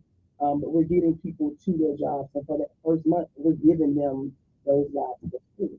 They can get to where they need to be. In Alabama, specifically Montgomery, the largest barriers to opportunity and to high demand jobs, one being training and certification, next being transportation. After that is wraparound services. So we need to be able to ensure that people can get to their jobs without having to worry about where their children are or if they have to go to school, if they have to hospital, things like that. But we have to invest more money in a better system. That's what it is. This is all a part of the same system that has a part of that $36 million. We're fixing the Fairview bus station because if you've never been there, then you should try. I didn't always go to say. Okay. So yes, with the grants coming, we very hands up. So we take our cars, we there's no government, and we attempt to actually say we live there and try to put the best in the business. And so it's very hard, and it was very uncomfortable. Yeah. It was very uncomfortable. And getting there, and that's the point of having these trails. We want to make it accessible for people in wheelchairs to use it to get to the bus. But right now, it isn't. And so it is an overall investment into transportation, but that's again because government often has these regulations that they want us to be following. Now, I'm not a brainiac. I'm only good at certain things, so I don't know anything about this structure. But when I got here in 1991, it was the 2020 model. When we get the 2040 thing there.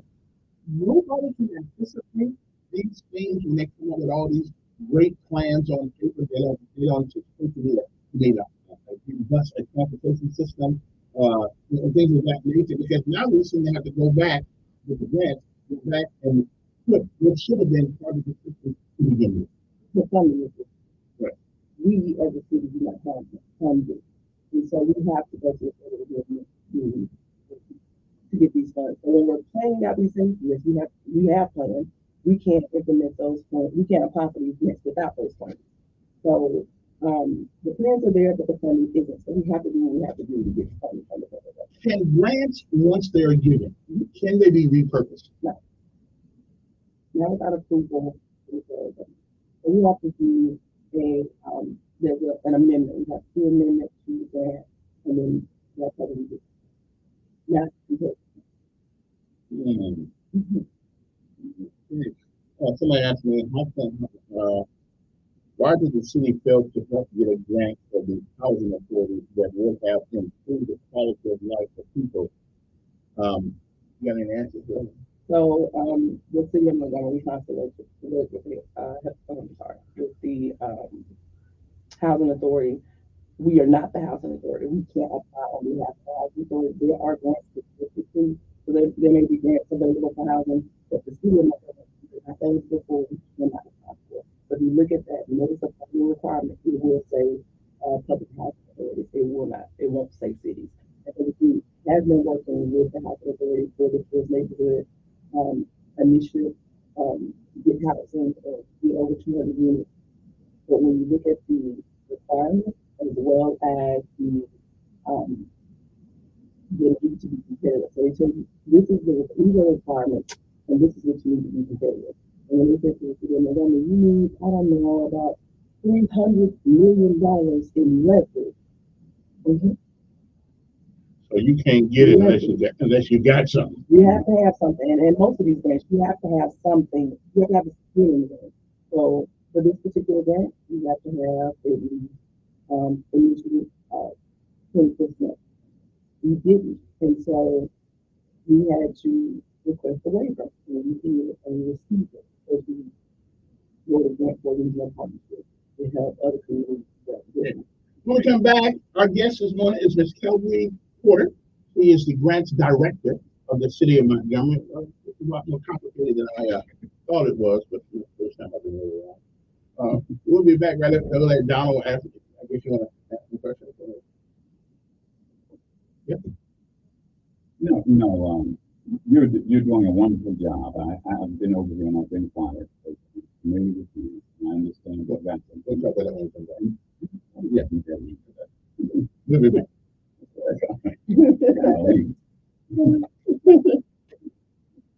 Ask me to ask a question, then say no. We can live in not organized. No, you're doing a wonderful job. Kevin and I were arguing. Wonderful. I didn't say anything because that's the foundation to be able to get the grant. They think money is money. No, all the money is not money. That's a good example for me. I received my organization, Continual Government, received the grant. I was just you don't hear my name anymore. I don't do anything. I don't go to the choice program. John Knight is down. He always tell me, he said, Don, I know why you don't do this. Now, we received the grant to build 3 houses. Okay. After I got paperwork going in now, everybody's this is what you got to do. This got to be all that on.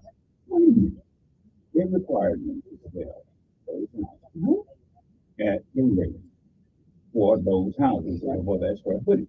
Now, if the houses, when they were built, they would be put into a house that was there at that time.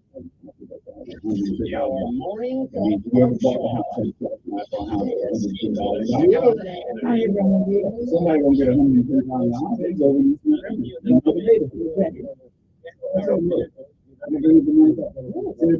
you don't know what you're talking about. We'll build it. Look at this. I'll tell you what it is. 3 houses. 3 houses. We built those. We went to 3 houses. I was stayed there for 20 years. It's still there.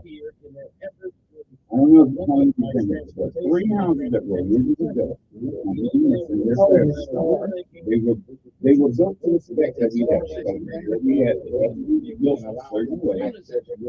One just like the houses that were there. City and the that's why those houses look like it. Because they took my grant. I don't say mine, it's the grant that we had applied for. This is what it has to do. And they built that. My ED is.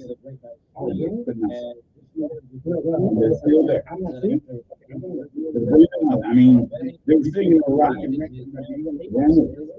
But then we built some rental houses. Now they're building some more. I don't even think well, I took that as a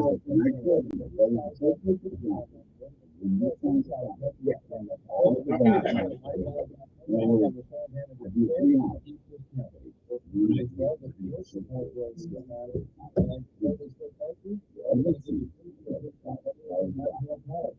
It took $15,000 to live with before we made the steps.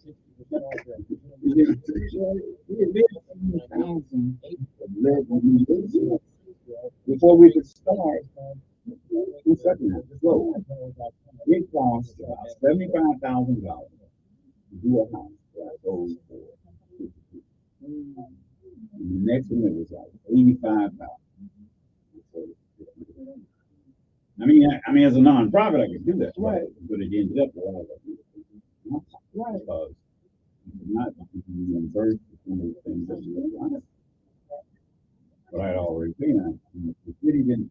That's where they were getting things together there, and I'm going and saying, I'm in line to get this money. No, So that's getting me perfect. That's why I'm going to win in that. But I'll say it, and I tell people all the time. I will never apply for any special job. But I'm still trying for them.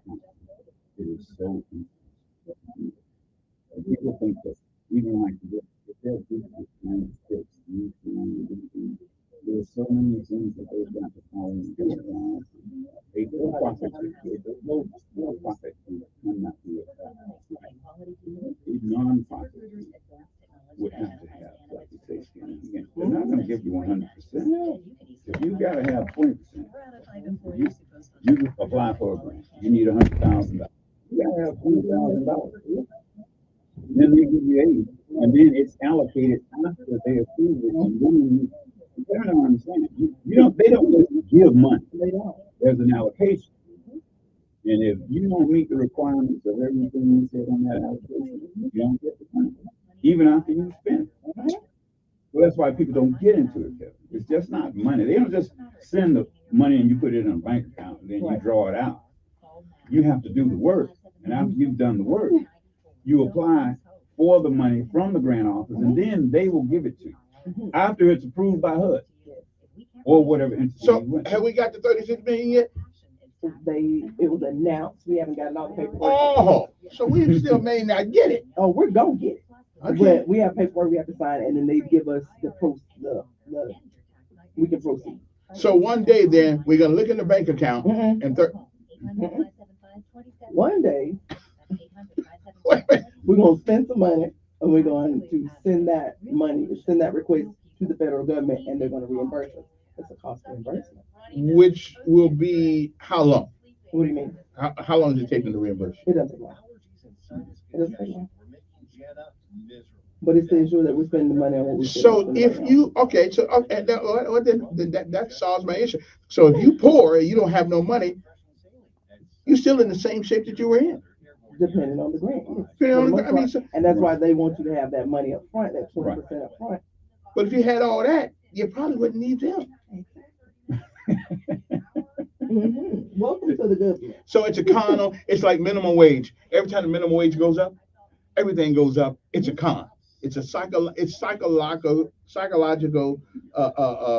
abuse. I'll say this: it's good for government.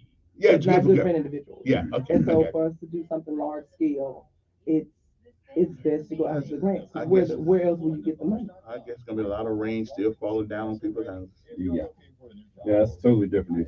And we're working on that. Yeah, I understand. But if the money isn't there, no. Okay. So who built the Biscuits baseball park? That didn't come from no grant. That's for-profit entity. Yeah, that's totally different. We need some profit. That ain't no problem. No, that's to make money. They make money. Okay then.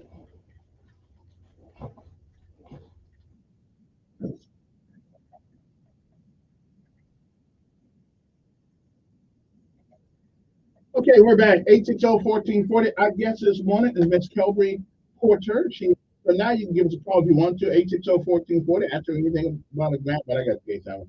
If you're gonna start a business, you better get some money to do it first. Don't depend on no grant come your way. And even if it does come your way, you need some money to get it. So is the grant? Let me ask you a question, Ms. Porter. Is it? I mean, that's a full-time job. It is. And I mean, you almost sound like you need a college degree to figure out how to get in there and get the money. And so it sounds good on the surface, but it may not be so. And so for us, all the work that we did to get the application, we got to that. That's the easiest part. Even though it's the hardest part, and for us even eligible, it's just good. You have to have plans, you have to do these community engagements, you have to make these notices. And so let's just say if you had applicated for the funding or not, you wouldn't be eligible. That could be years. It could be years. Let's take a call for some. I want to talk to you for a second. Oh, let's see, how does that go here? Good morning on there.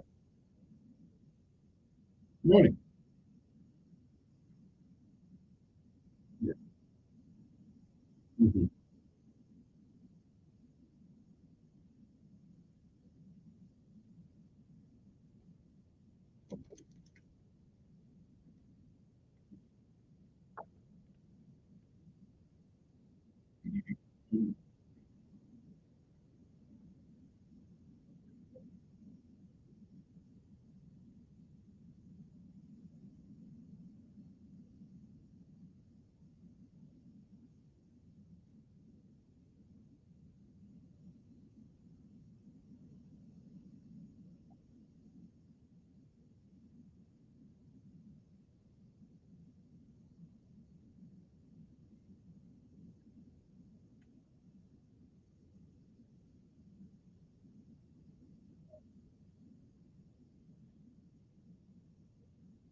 You still there?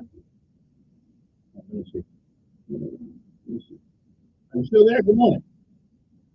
Yeah. Quick. You got anything else?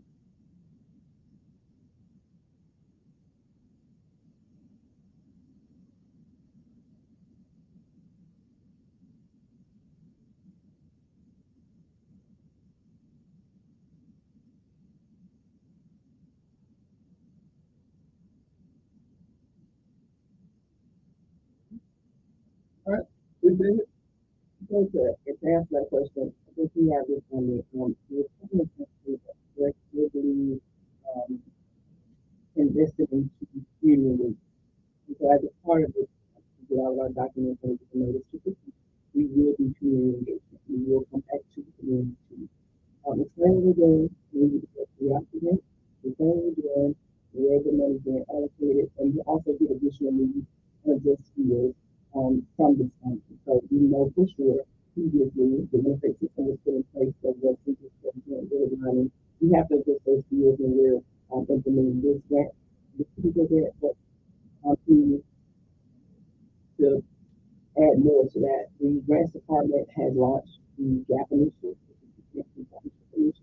And through this initiative, we have people, individuals, nonprofits, and sign up to us, the grants department. We go through the process of being eligible for grants, we're not really doing this really, and then ultimately we want to part of the organization so that we can bring funding back to the school and make money for the organization. Good morning, you're on the air, Ms. Porter. It's Lou.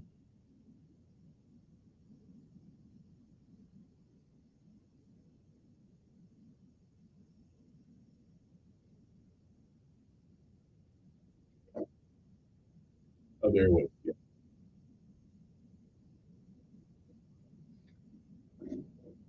I'm gonna measure them. I don't choose that.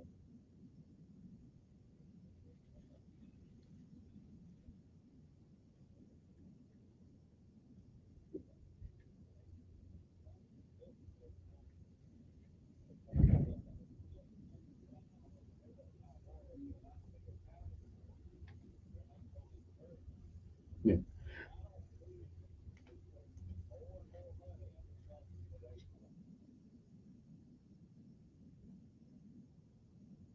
Okay.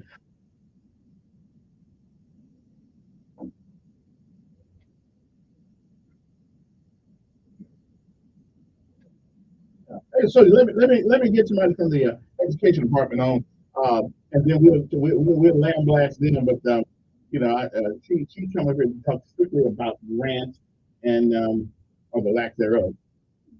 Yeah, yeah, yeah.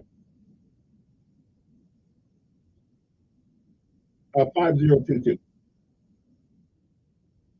Right. Okay, appreciate it. Yeah, Ms. Porter just can't handle everything. Good morning on there.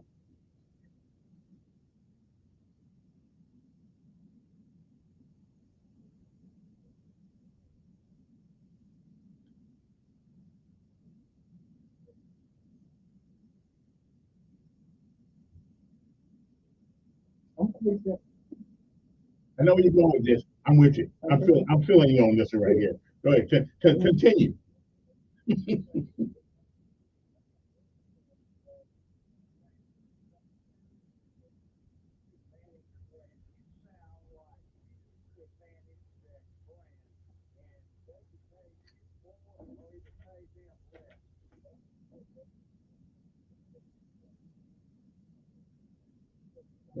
$42,000 a month. Yeah, that's what we're paying. But I'm not going to bring her into that political cesspool. I will say that the grants department came after. So Mayor Reed saw the need for a grants department, and we came on after that. Okay. That ARPA funding was allocated. Well, stop paying them and let you do it. That's what we think. I want you to get $42,000 a month. I got 36 million reasons why I'll stay over here on my side. And okay, we're gonna leave that alone. Okay, thanks a lot there, and that's a great question. Okay, so we shouldn't have to pay anybody else all that money to read paper the way I was reading. Okay, good money on there. Yeah.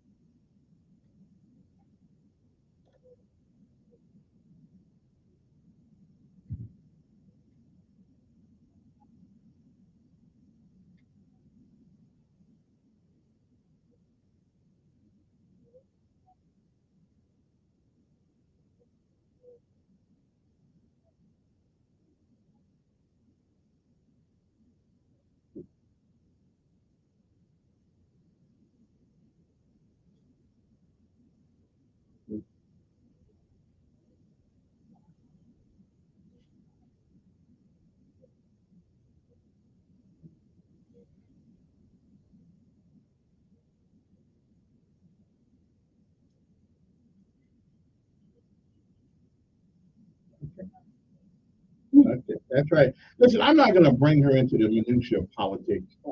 That's she's not here for grants. We can talk about that stuff with me. We don't want her to run elections. Let us take our last break, and I'll come back, give her the last word. I appreciate you coming up here, though, because I'm still in the same place I was when you got here. But at least I understand some of the reasoning behind what's going on. And when you use the word foundational, well, that means a lot. Because that means we ain't going nowhere yet, but we just trying to we just trying to put the brick and mortar down so we have someplace to work from. Yeah, I'm good with that. The words make a difference. We'll be back.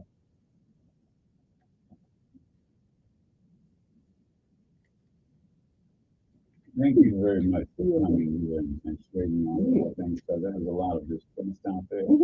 And as you have basically said, and Kevin has said, it's a full-time job just to take care of that grant situation. And you have to be very well versed in OMB regs. So I can see you basically have to keep going to school every year. And they changed that. Yeah, and they changed that. So man, that's why it's so hard. Orders and all those things that come It out. seems like a psychological con on people to make them think that they're going to get something that they probably never will. I think sometimes you have to use systems to your advantage. Yeah. And once you learn the system, you got to be in this business a long time for you. That's how them congressmen and senators have stood there so long, because they have mastered the system.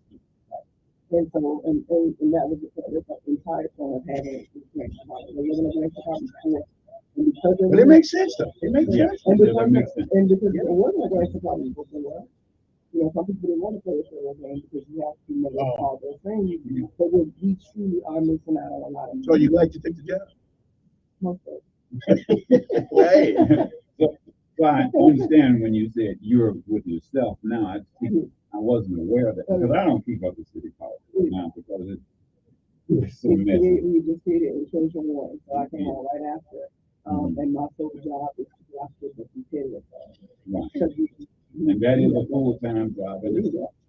So yeah, and then even with that community, the question about the community engagement, I go out and I want to hear the issue. I want to hear the solution.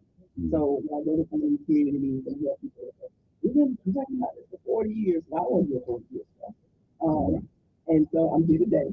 We've got about 3 minutes to complain and there's a solution, because you've been complaining for 40 years. So if you want whatever your solution is, I prefer you to tell me your solution, because you don't want me to leave from this place with my solution. And I come back and I ruin what you thought you wanted to do.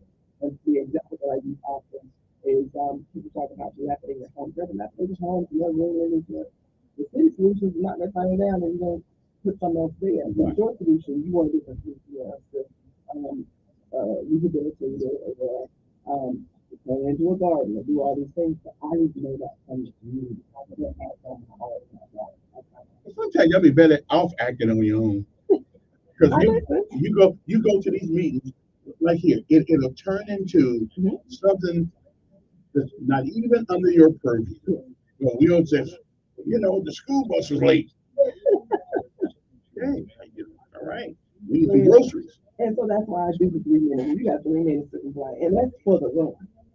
You better use your time to your friend, because if one person, who's gonna talk about your time. You got 3 minutes. You might want to get them the last 10 seconds, and then we're gonna move to a solution, because that's not what I'm here for. I can't write a grant. I write them on. And you certainly you can't change the school. Yeah. But we all work with coordinated. You're in charge of the school, you can't change the schools. That's good. I'm really glad that they have a grant. Yeah. Now, that horror story that I told you that I dealt with, we won't have that kind of thing anymore. Because the city just had person over here just say, we can take that money and we can do it. Wait. What is the worst thing that could happen? Let's say the mayor gets the money. You know what? I'm gonna give them. Oh, wait a minute. It's a reimbursement thing. It's a reimbursement. So you're thinking they're putting money into a fund. Yeah. That's not what happens. After you've done the work, then you apply for it. And it has to get approval from the federal government. And then you get it. So it sounds good to my ear, but in actuality, there's a path here that It's a process. It's a process. It's so, not. and Give when me you money. say the mayor is not the authorized official. I'm the authorized representative for this grant, and that's a part of transparency.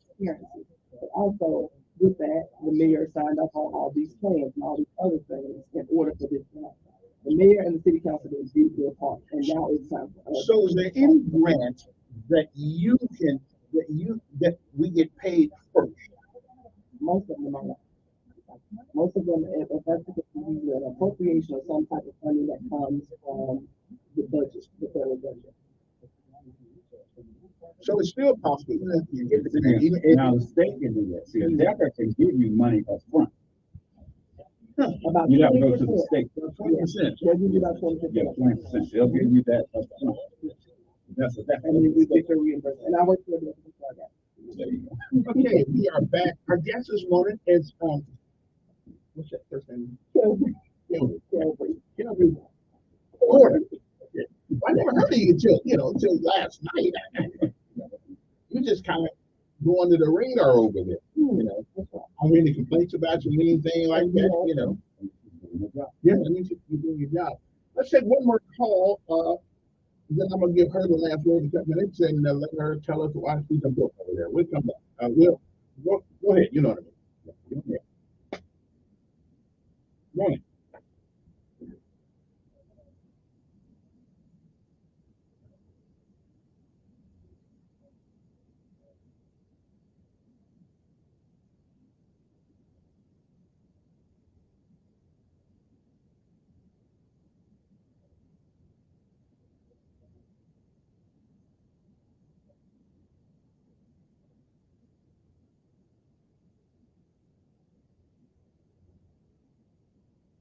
I can take 10 years to get one.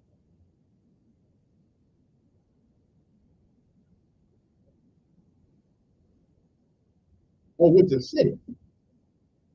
Okay.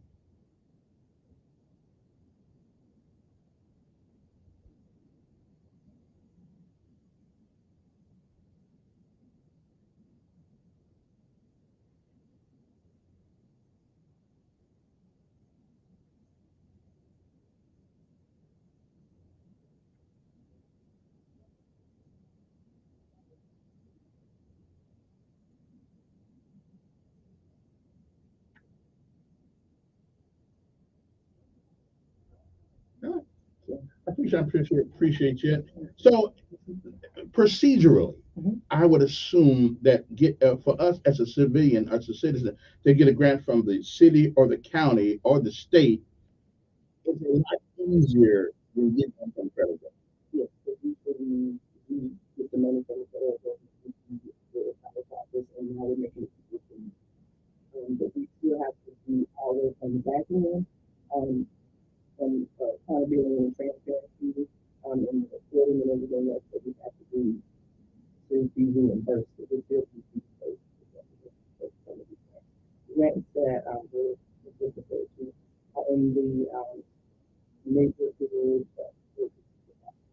And so that comes to the A couple weeks ago, a good esteemed House of Representative, Mr. Rogers, couldn't go to the Who's down because they got money, 200,000. He's going to write me a check for 200,000, and of course he headed to jail right now. Are we? Have you had any instances like that that you know of where the money maybe was appropriated and maybe it was given to somebody, but it's kind of like our education trust fund, we have $9 billion, but it ain't all for education. I'm just trying to figure out if it ain't all for education. Why is it education trust? It's a whole different story. So, how do people reach you? And if they reach you, because you can't tell them anything, so what is your purpose? And if they want to talk to you, then what must they be calling to talk about? So what we largely do in my department is to do community engagement and planning campaigns and implementation. A large part of our job is ensuring that people can be advocates for themselves.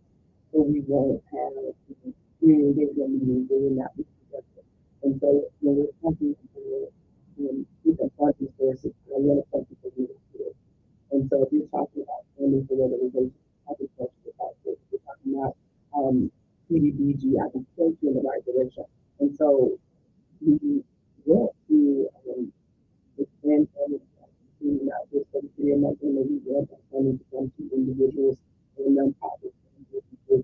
And so we see that gap in what we're doing that to also because of the many opportunities for the community. We're getting partners to help so that's why I say it's more for what office of work to the office have those resources for those individuals, people and that doesn't mean it's required, it is needed. It is needed. They miss it more. I mean, we have to do that. Yeah. So, we're doing what we have to do and do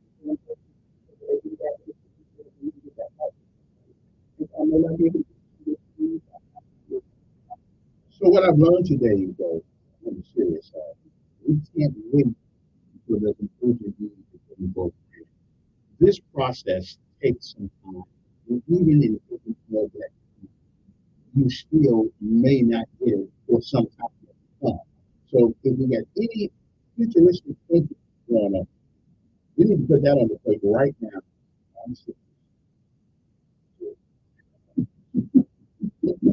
But still, I'm just saying, but it's never too early to start planning.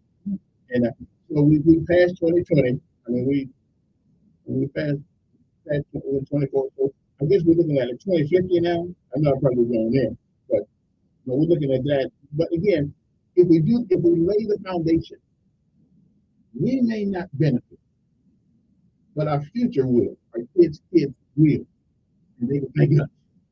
Okay, some people bring home sometimes that they go, you got to put the flowers in the grave. They thank you.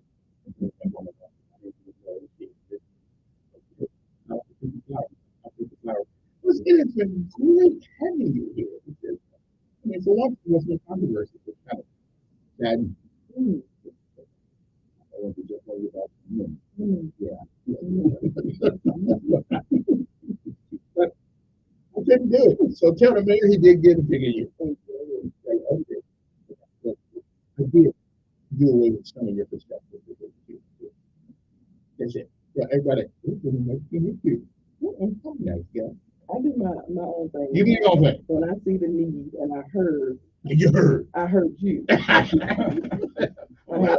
had to go get a clock radio for the house. Just so I can hear. Okay.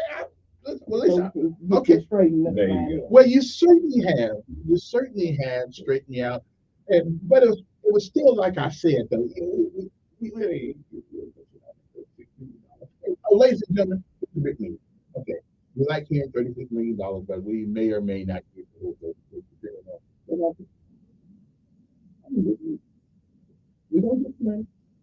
But you get it once the projects are done and you put in for it, which means that once you put in for it, you still get it. We turned that. Yeah, for some reason I believe it. I think you got this stuff under control here, so that's good. We coming up. Now you got any last questions? No, you've done a wonderful job. Thank you for coming. Thank you for letting the record straight. Because he wanted controversy. Yeah, I know that. All we heard. And all I remember seeing on Highway 80 is a bunch of popos with dirt as the floor in some of their homes. Yeah, I like it. Listen, all been unnecessary had they used the word foundation. Yeah, I would understand. As bright as I am, I would have understood the word foundation, which means that you got to build on something. Okay, like even a rich man's house got the same thing that put out there, and that's a foundation. And these are funny opportunities. And we have funny opportunities. Let's see if I get one more call. Somebody wants to. Good morning on there. Okay. How much y'all gonna steal? Okay. All of that call up gifted with. No, you want to come. Yeah. That was a going away gift. Oh, okay. I guess we got it. Well, listen, tell the mayor did a good job on this selection here. Okay. And tell him, is he in town? I thought he came to that just 1600 Pennsylvania Avenue. Every time I look in the paper, that's where he at. That's how you're gonna find it. You have to take that. That's what he said. Okay. Thank you for coming. We got to take a break. We'll be back. Escort the little lady out. Interesting though. All right. I'll let Donald come back and give his minutia.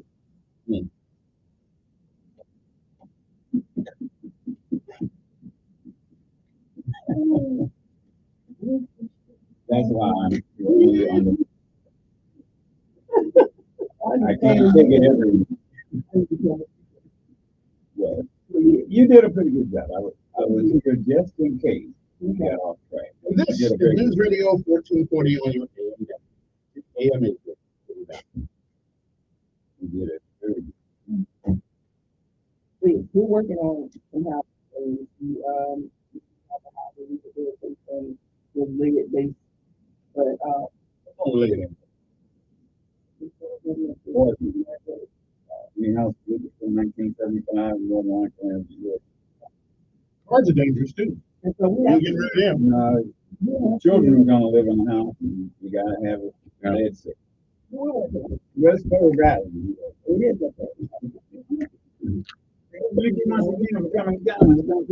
know that? Good. Yeah, because he's going to say, if I'm going to say it's good, no. Well, I'm not going to. Listen, that was.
Go down in and get in the main house.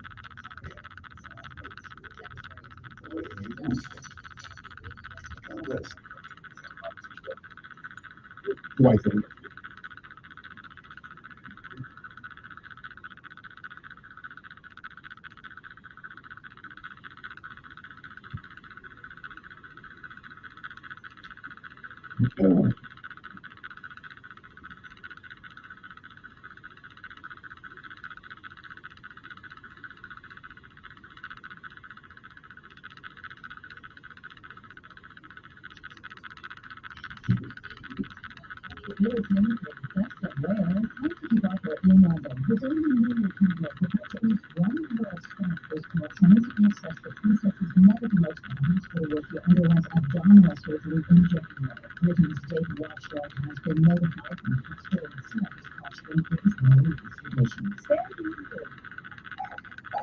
According to new rankings from the American Kennel Club, your dog developed popular purebred breeds in the U.S. for the second year in a row.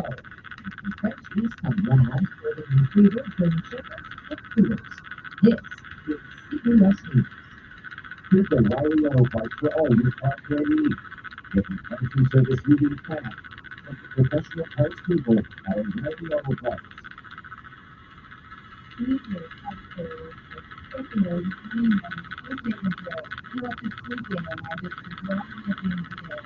Allergies and sinus congestion will make you head up millions. Well, all you have to do is do that. Like the new congestion free. You can really get that something good and suck it out and use this because of your sleep better. And feel good better than what you have.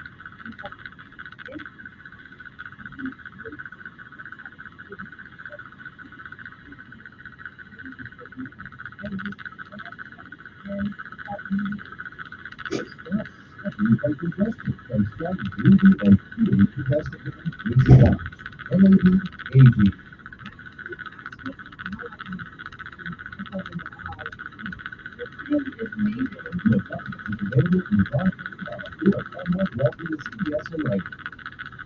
And our listeners in Australia, Very much so that each state before the big lunch ceremony is held to the duties at the end of the 17th season there.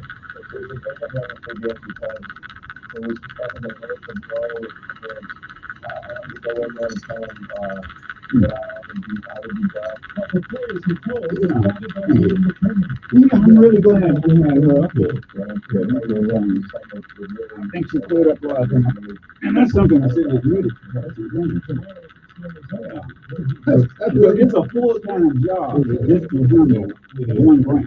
Because they have some lot of people understand the paperwork that's involved. You gotta have more than ultimate. Oh yeah. You gotta have the research report. You gotta have public reviews. All that's required by the board. You gotta have a monthly paperwork that you send in and apply for reimbursement every month. Basically, one but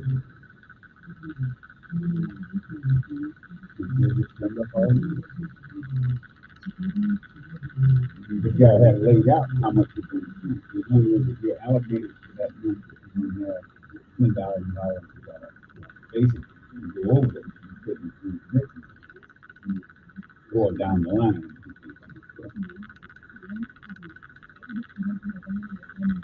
You have that problem.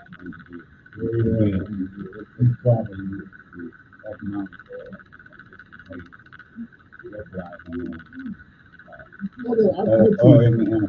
I could see being able to do that about a couple of things you've been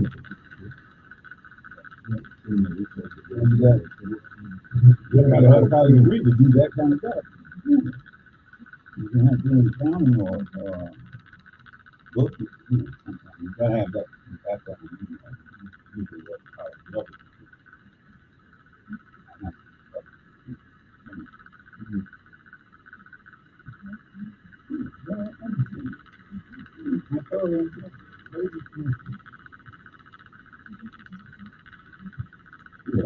$8 well spent.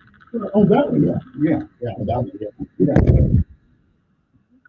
yeah, that's very essential. But all the about the things. We can talk about that one another time. No, yeah, I won't. That's just an argument. I mean, if they have, it goes nowhere. Yeah, if they've influenced one person not to do something, okay, I'll give them a break. I tell you what, it was helpful when they had the game unit in the police department. They specialize in games. Yeah, now that's important. Anyway, good morning. Hope everybody's feeling good this morning. It is a Wednesday morning, and our guest this morning, besides Mr. Porter, of course, it's the third Wednesday of the morning, and of course we have the fourth Wednesday of the month, and I do have Mr.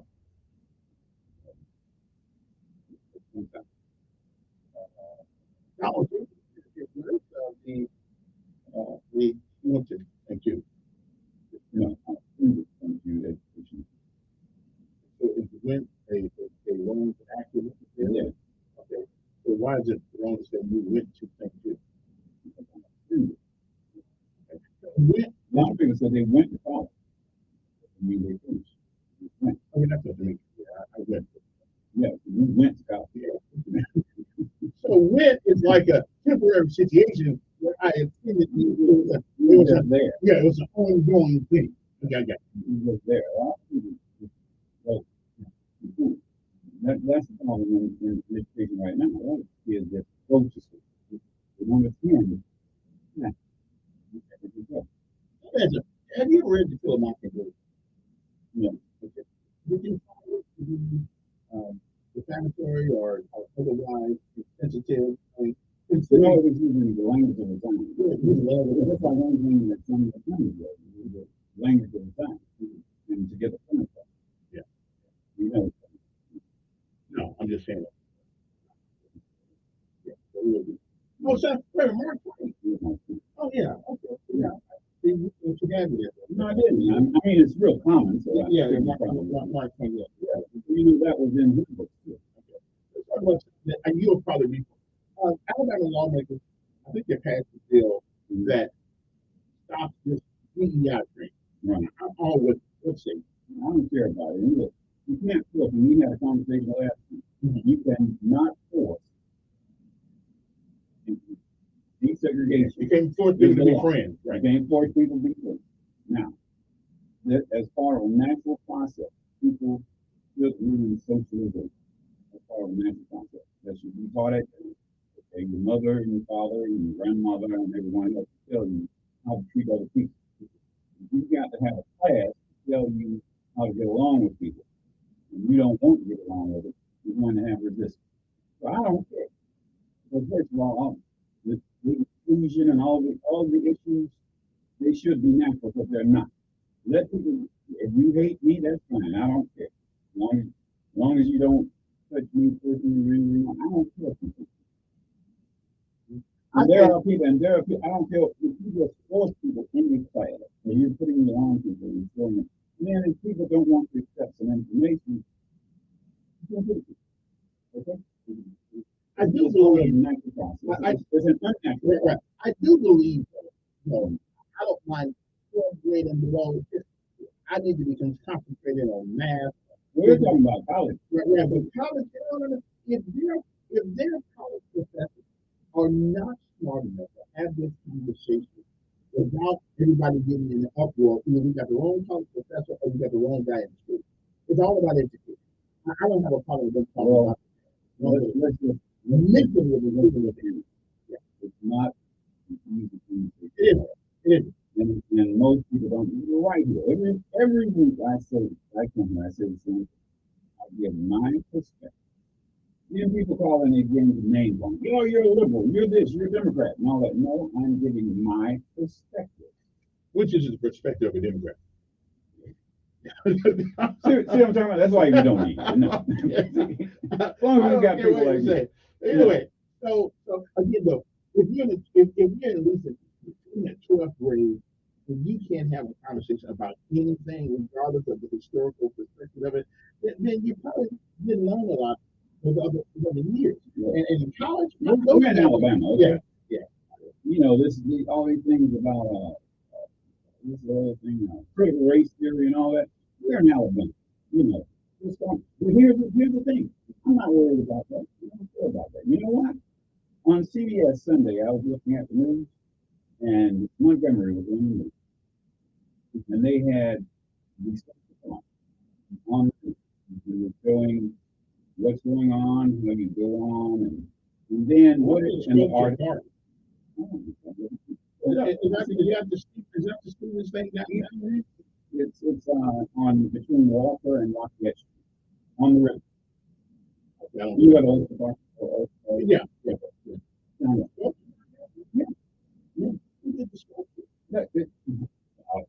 World famous artists, and they were always there. Wow, I mean it's world class culture down there that it goes for what? No. Not a river. Well, and as a matter of fact, you need to take a boat or you can take a bus and go off by land. There's There's a pier that's being built now that there will be boats that will leave that pier, go to another pier that's over there, and you climb up. Even if you're blind, you can walk up. Handicap, you walk. Yes. Yeah. Do you know where Lafayette Street is? Yeah. Okay. Do you know what Sable Steel is? Something else fish.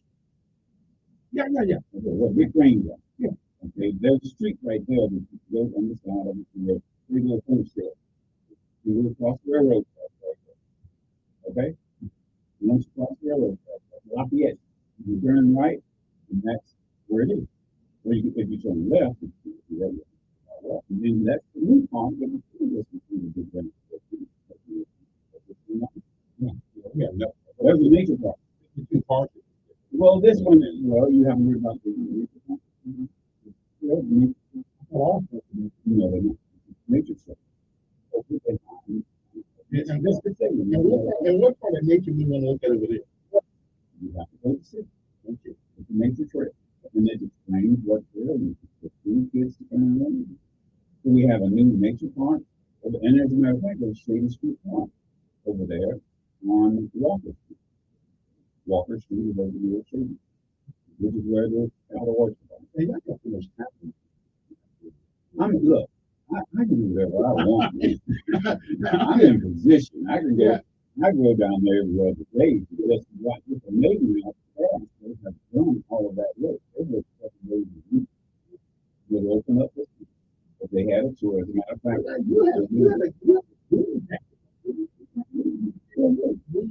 yeah, I see that. I have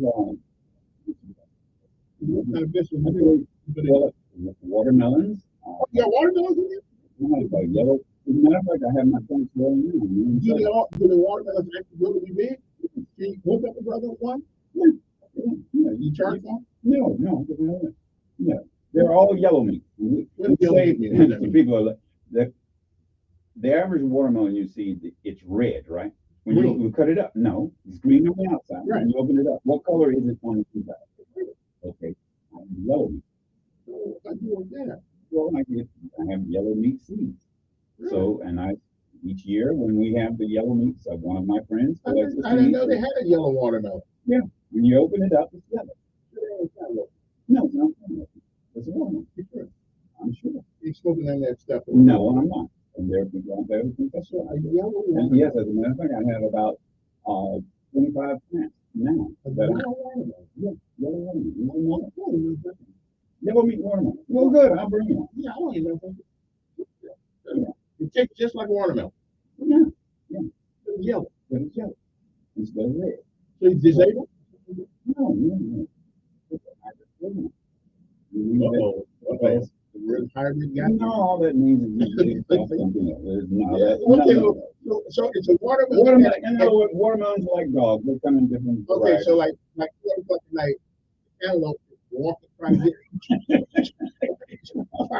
to get with the watermelon. And we had you carried it to another place. No. Never mind. Okay. In other words, but I didn't, see it. Yeah. Okay. Yellow meat, watermelon. I was telling you, yellow meat, watermelon. Now we have olives every year. Kale. I just got rid of the kale. And what is kale? Is that like green? Yes, it is. And more, if you go in most restaurants, there's this green leafy vegetable that's decorating things that a lot of parsley. No, that's kale. It's parsley. That's kale. But it's edible. And that's mainly what Northerners eat. They don't eat collard. It's the king of the collard. Have you eaten it? Yes, all the time. What do you think? It's like kale. Well, it's a green leafy vegetable, so it has that green leafy taste. It's not as bitter as a collard, and it's not as sweet as what the spinach. So it would be between a spinach and collard. Nothing you need to raw. You can cook it. I like to, sometimes I do there's a recipe that my friends gave me that we do a local bacon, take bacon out, and use that grease and put some kale in there and onions and spices. And very quickly you'll have the recipe. You have college. The college and college. Yeah, I think my circumference of knowledge is widened because I Yes. yeah I don't Yes. Scale. As a matter of fact, I heard of it, but that's a southern delegate thing that I do. Also dandelion green. I heard of them, but Well, you see them all the time. They're growing now. So I guess That little yellow flower Yeah. comes up, and then there's a bulb on it that goes into the wind, and the leaves are green. so you probably eat possum too. No, I haven't eaten it. But I eat a variety of vegetables. You know, there are hundreds of vegetables, and the average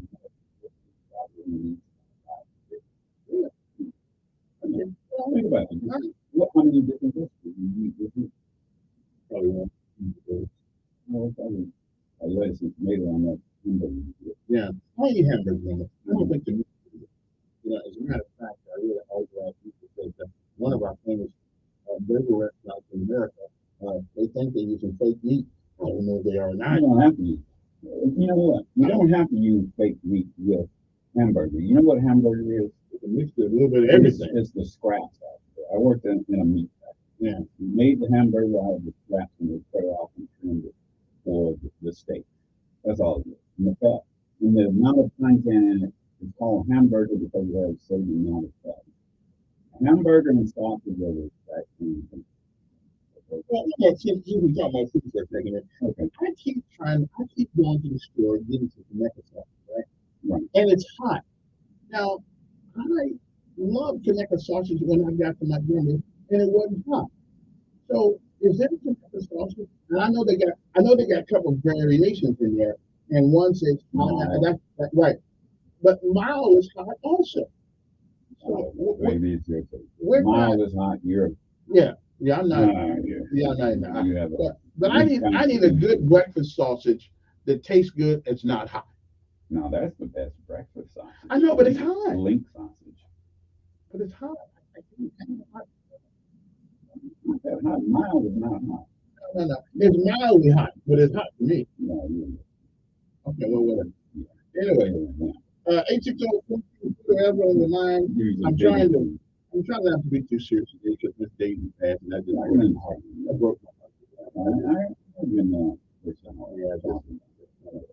She was a mom to a lot of people.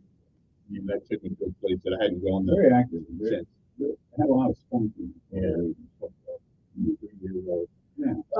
The Elmore County Sheriff Office is warning. Now I don't know who needs warning like this. That there are scammers that call you on the phone saying they were the sheriff department. I got you. Okay, so listen. Don't believe anybody on the phone that calls you and tell you that I'm collecting for the police department. If you want to collect them, come to the house in the police car and I'll get you there. Okay. I'm not giving anything over the phone. Just don't be fooled by that. Here's another thing. People put software on your computer sometimes, and they get information from, they get the phone number, they get all kinds of things. They'll call you up and say your computer's infected by this. If it is infected by that, they infected it. Okay, so you might want to take it down to Montgomery Computer Services or somebody like that. We've done it sometimes, and let them get it off. Okay, but I saw a lady last week about $5,000 because they told her she needed to go get some cards. What are those cards they give away?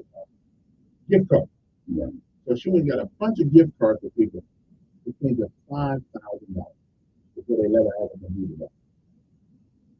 If that happens to me, either dump the computer or call me, or call the post office. And they will help you out. Don't lose money, okay? And they'll try to talk to you fast, and they try to make it like it's an emergency. And now here's one. We have pornographic materials on your computer. We are going to call the FBI. How come? They're looking too. Anyway, it's scare the hell out of you, and they'll have you doing all kinds of things to give them money. I get called every day, but we do that with and why? Yeah. Good morning.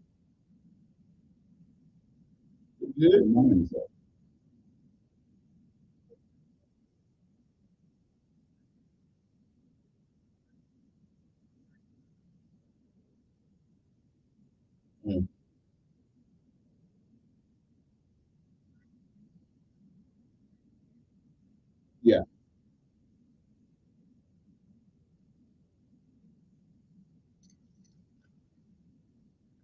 Yeah, it doesn't seem like they in Port-au-Prince, and they've always been in trouble. But again, I think we've got some good plans. You know, they're taking all the world's plastic and taking it to Haiti and putting it in their river.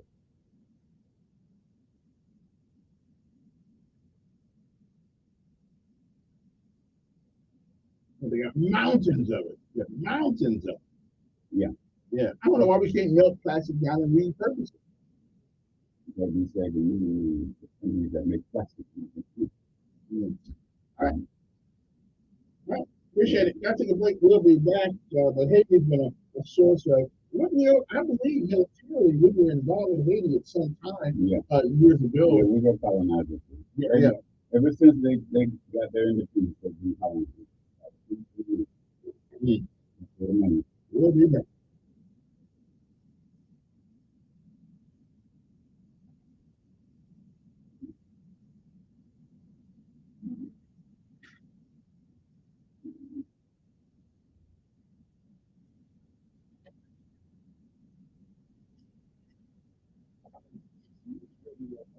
Haiti.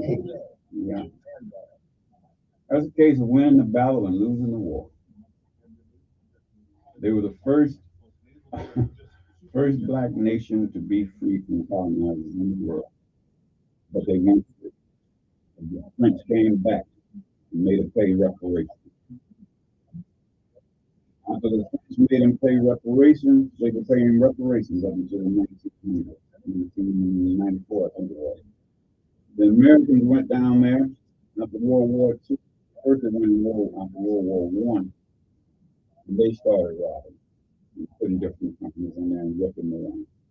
From a satellite view, you can tell the difference between Haiti and Dominican Republic. 3/5 of the island is Haiti. The rest of it is and you cross the mountain. Yeah. You can tell the difference from the satellite. It's been rates of the cars, it's been rates of the gold.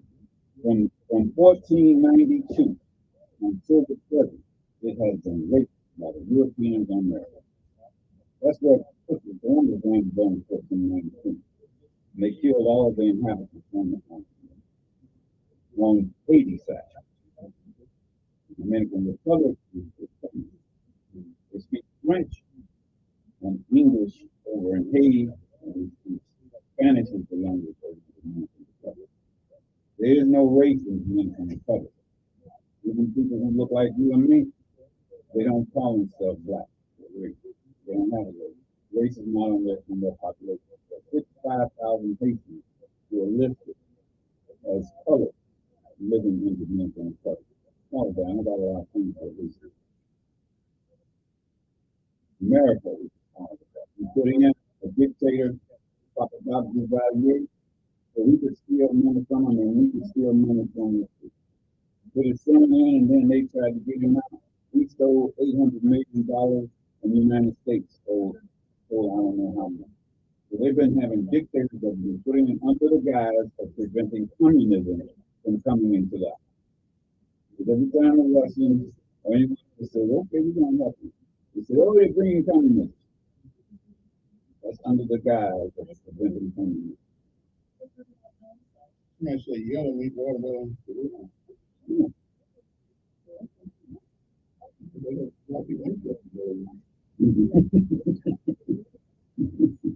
I said yellow meat watermelon is not natural. They are genetically altered. That's what I thought. Man-made, like broccoli and sweet with grape. You eat them all the time, don't you?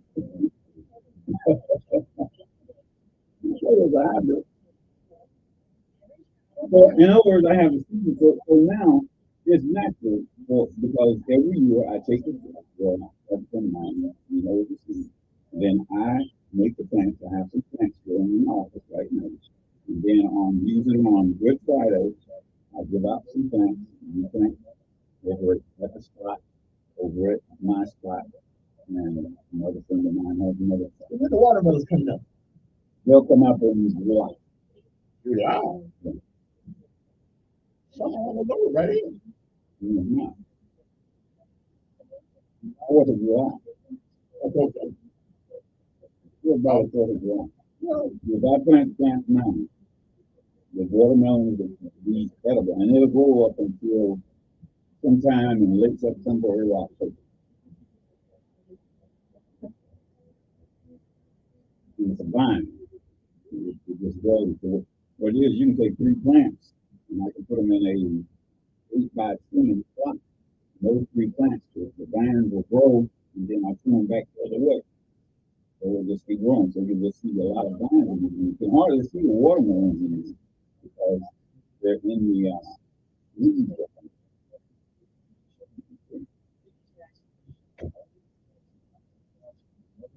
You have nice selection every year. A lot of fun. I thought it would take some in the backyard where I live, just open trees. Okay. Well, you can just open trees, but I'm starting on corn. The only thing I'm doing is corn and okra. So they, they just grow like a weed.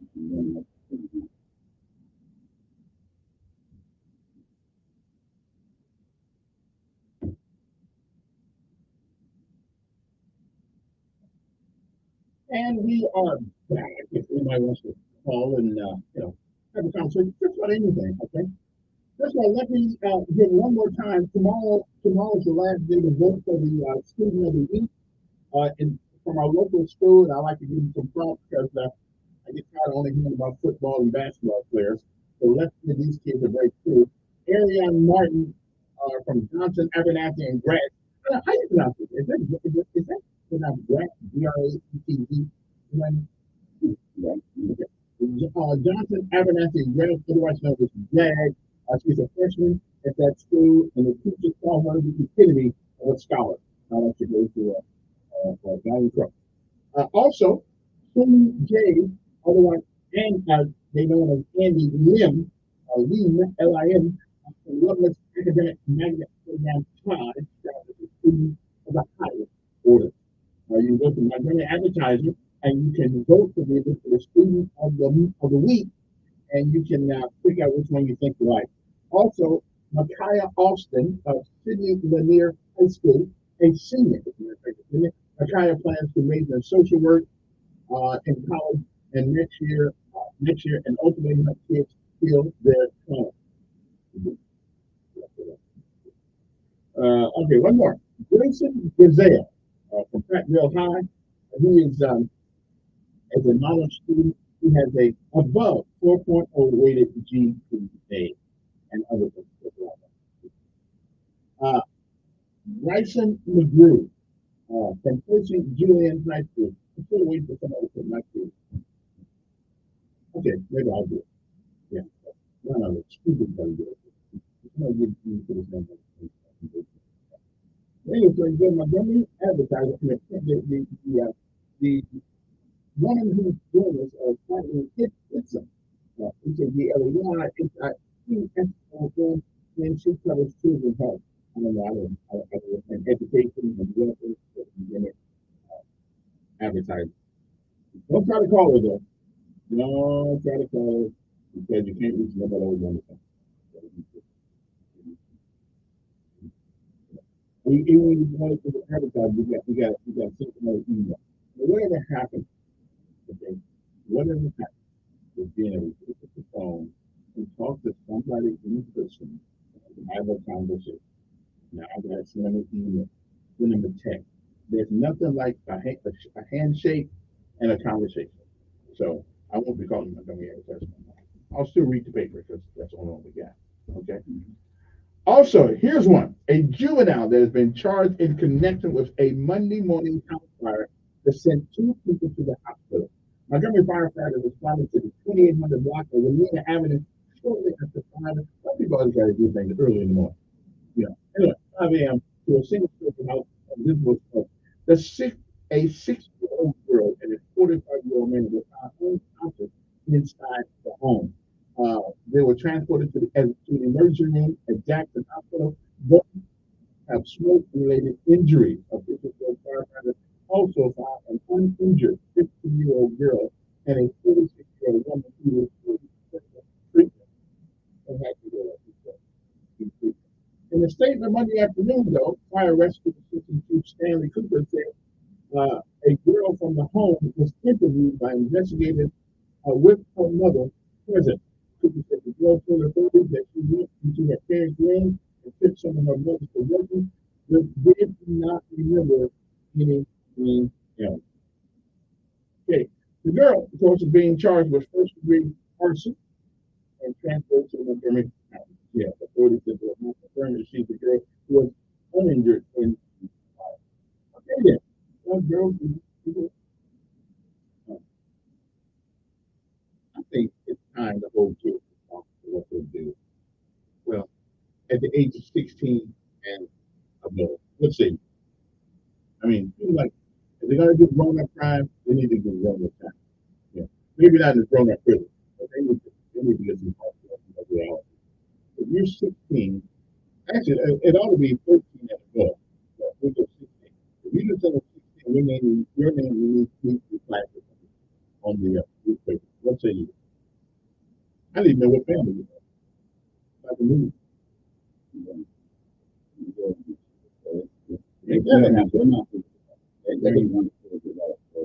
Let them develop. Let the kill people when you bring. You're not letting nobody else get developed. It's a lot. It's a lot. But why is it that young folks, why don't they have a habit of doing great things, good things rather than bad? And some of them do a lot. They do a lot of them. I mean, it's rare. What you just did is a rare situation. Somebody got hurt in this thing. Yeah, somebody got hurt, but there is a story behind it. You have to get to the bottom of what is happening. That's why usually you don't know what it is.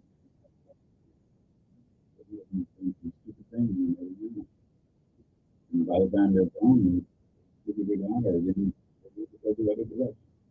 So that's totally different. But if we give a child keys to a car, let him go down the street in a vehicle that can kill people, if we tell him he's responsible enough to drive a car at 16, it would seem to me he's responsible to do anything else he does. There are a lot of times no, but that's a nickel. Because you put them on the road, with other folks, and you can kill people. But there's a reason that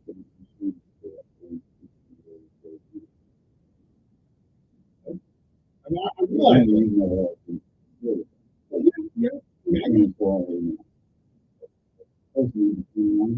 imagine. Yeah. Almost. The job people only do. There's a high risk. Yeah. Life and general things. There are a lot of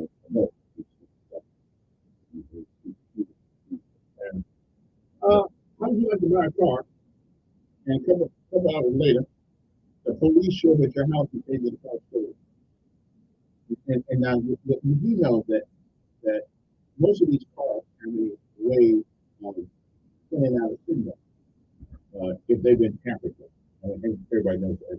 No. Well, everybody doesn't know. In Savannah, Georgia, a man says police towed his car after he brought it from Carbon. And it had been reported stolen. So I don't know. Anyway, that's the same. But it was a 2017 Corvette. Man, I love that Corvette. I was at a game, the rock the violence thing, whatever it is, protest. A bunch of young men were doing really nice Corvette. But I really have. But then again, I think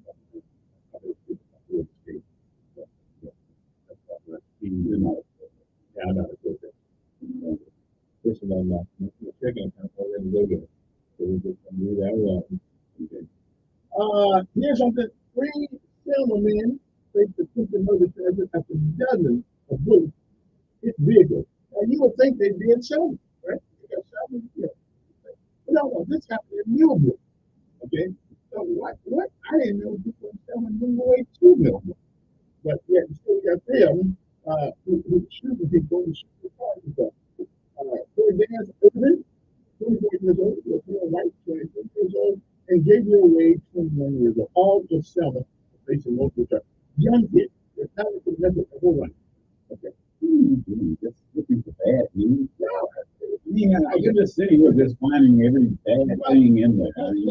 They don't write about good stuff. You don't read about it. In other words, they don't write it. I'm not looking at that. But I'm looking at it. I wouldn't have known that if you hadn't just brought it up. And that's why I brought it up. This can come by your house. Well, they're not coming by my house because they're already in jail. Don't get out. No, you know what? See what you're doing. You are perpetuating the negativity of life.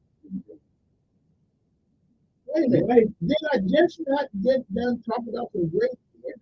Yeah, but you went right to the dump stuff. Well, okay, so I'm letting them know. What is a balance? Yeah, it's a balance. You gotta just go. You got too much of the dumb stuff, man. Now, let's finish it down. Because you're going into it. It doesn't stop happening because you don't talk about it. No, it doesn't. Good morning, over here. Good morning, sir.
Okay.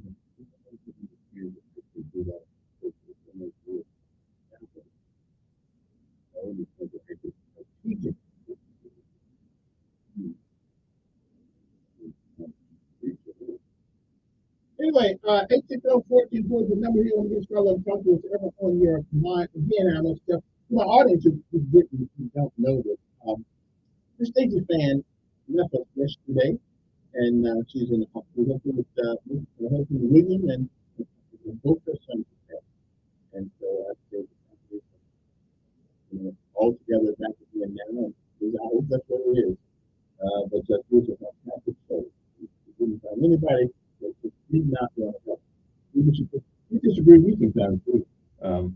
But she was willing to help. My son looked at her as a grandmother, but his mama's parents are gone, and my parents are gone, and now my own, I'm his granddaughter. And his dad. But again, I bring up the family and all the people that knew her, that she affected their lives, whether it's their brownie, just giving some good advice, whatever the case may be. She passed yesterday, as a matter of fact, at the age of 93.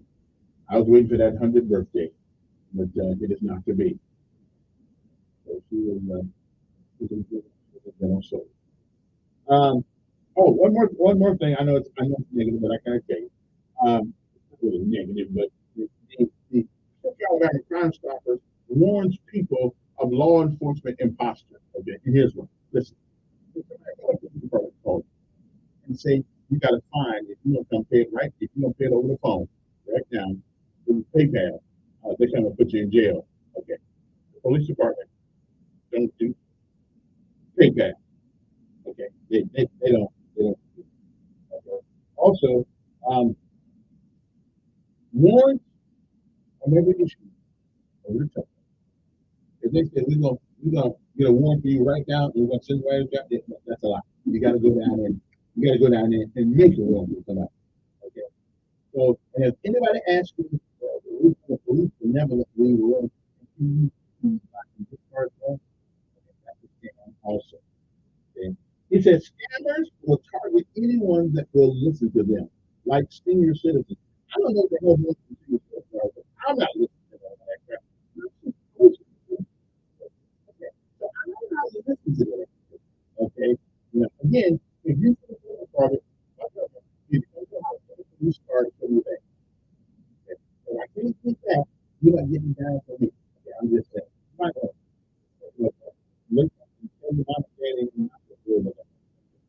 Here's one right here that I've been trying to find out. I tried to review my primary racetrack.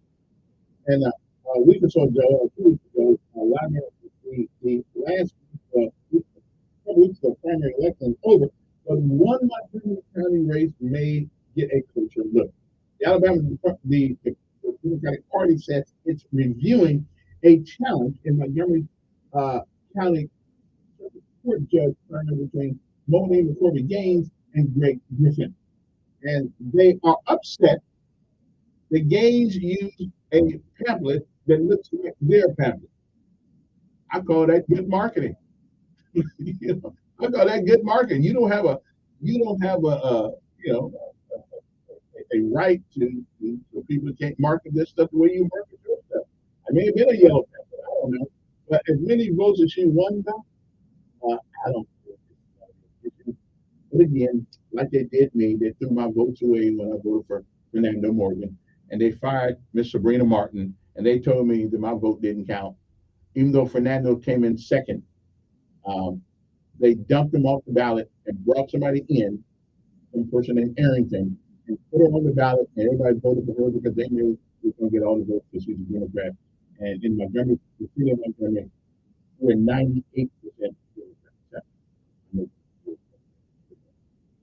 So let's take a last break, and I want to have a look at the yeah, yeah, but that would make me a Democrat. So that means you can't vote. No, the general, yeah, I already got it. Yeah, but I can, there's a wrong. Right. You got a wrong. Yeah, you did.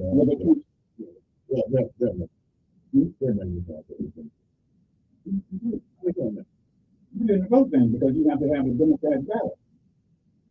They get the ballot. Oh, I voted on the one down there. I voted on. There's a new thing down in the world.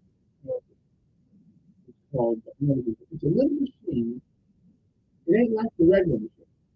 You either have a Democrat or a Republican because of the primary. You either vote in the Democratic or Republican primary. So if you say you did something other than that, but they won't pay no attention. You didn't vote. Yes, they do. That's why they write it down. They write it down. Yes, they do. It's registered.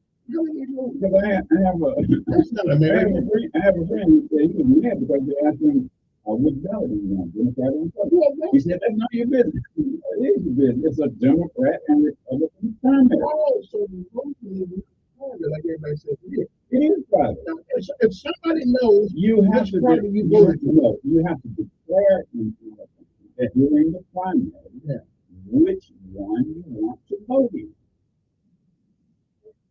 That is not private. Whether you're a Democrat or Republican, it should be private. It should be private. Well, it's your business. No. If you're I'm an independent. It doesn't matter. Good morning. Let's say wait.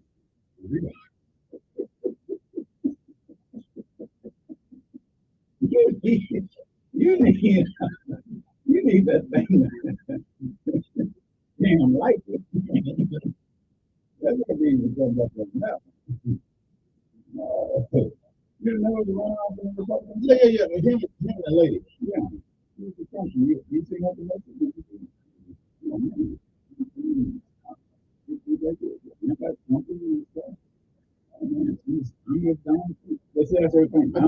I think this Donald Trump.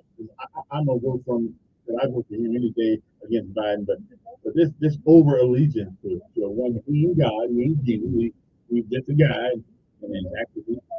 But I've never seen a man persecuted this way in America in my life. Never. You ever think he might have brought it on himself? We talk too much, but still, he's the former president of the United States, and he never should have been. But he was. What he should have been. In other words, like the thing going up in New York, he never should have been president. But why did he paid money so that they wouldn't tell what he had done? I don't blame him. But now he got caught. But there's no law against that. Yes, it is. What is it? To keep her from telling what okay, but that's business. Oh, so the $160,000 that he paid this week, the stopgap on the other one, 150 whatever it was on the other one. That's what it is. If I was going to trial, I can understand that. That's the reason that because that was right after the scandal on the tape. And when he's talking in a People private, do care. I go. When you're talking to a Hold on. locker room, No, here's what a I'm saying. locker room, Here's what I'm saying. It is showing that he has a pattern. we Okay, all now, got a bad. I wish okay. I could pay off some good. Okay, hold on. Let me ask you this. Yeah. You are a real Trumpster because you will say whatever he does is okay. I don't care about it. Okay, like E. Jean Carroll. She is ugly, and I doubt if he did Hold up. anything. You know what? She 80 years old. Okay, and she now Now, she's 80 years how old. did she look? How did she look when she was younger? When he did that, he thought that was right. What man is safe that 40 years from now they can come back and say you did something to him? You shouldn't have done it. He didn't do it. Okay. She ain't got no proof he did it. Yes, he did. No, it's her mouth. It's only her mouth. Well, know what? He said, out of his mouth, he says, when you're a star, But they you let can't, what they let you do. and you can't. Okay. Women do gravitate to people with money and power. But that's coercion. That is illegal. That is against the law. But is it a, If you force yourself, because you're in power, we don't know that he did anything like that. Well, he didn't. We did. We going on her word. Look, evidently the words that they put in there. He didn't testify. What if right? somebody comes up tomorrow and say Donald Jenkins raped me in high school? That's a lie. Wait. All they gotta do is say it. Nobody know what I ain't saying. All they gotta do is say it. I don't have that problem because I will have no, because I have character reference that will say no. I got character reference. I'm telling you. Look, you will hear no one say me I've ever bragged about a gun that to any woman. Then a woman can still come up and claim it right now. But you know she what? can come up and you know claim what? it. I'd have 100 people to say and that don't mean nothing. Once a woman says you did it, you are guilty until proven innocent.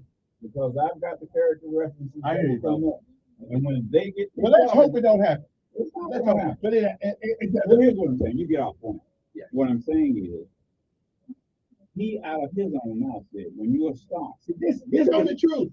When you're a star, they let you do. They do. Then they ask you, you consider yourself a star? Well, there's a woman now that's got on her third child. She had a baby by this star. She got a baby by this star. Now she's pregnant for one that she's 35 and he's 25. Exactly. So women don't do that. That's gold digger.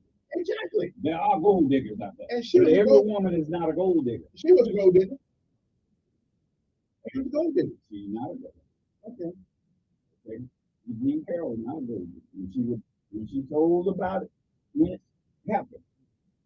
Yeah, that's what's in her favor. She has people who said they documented it. Okay, this is what she said happened.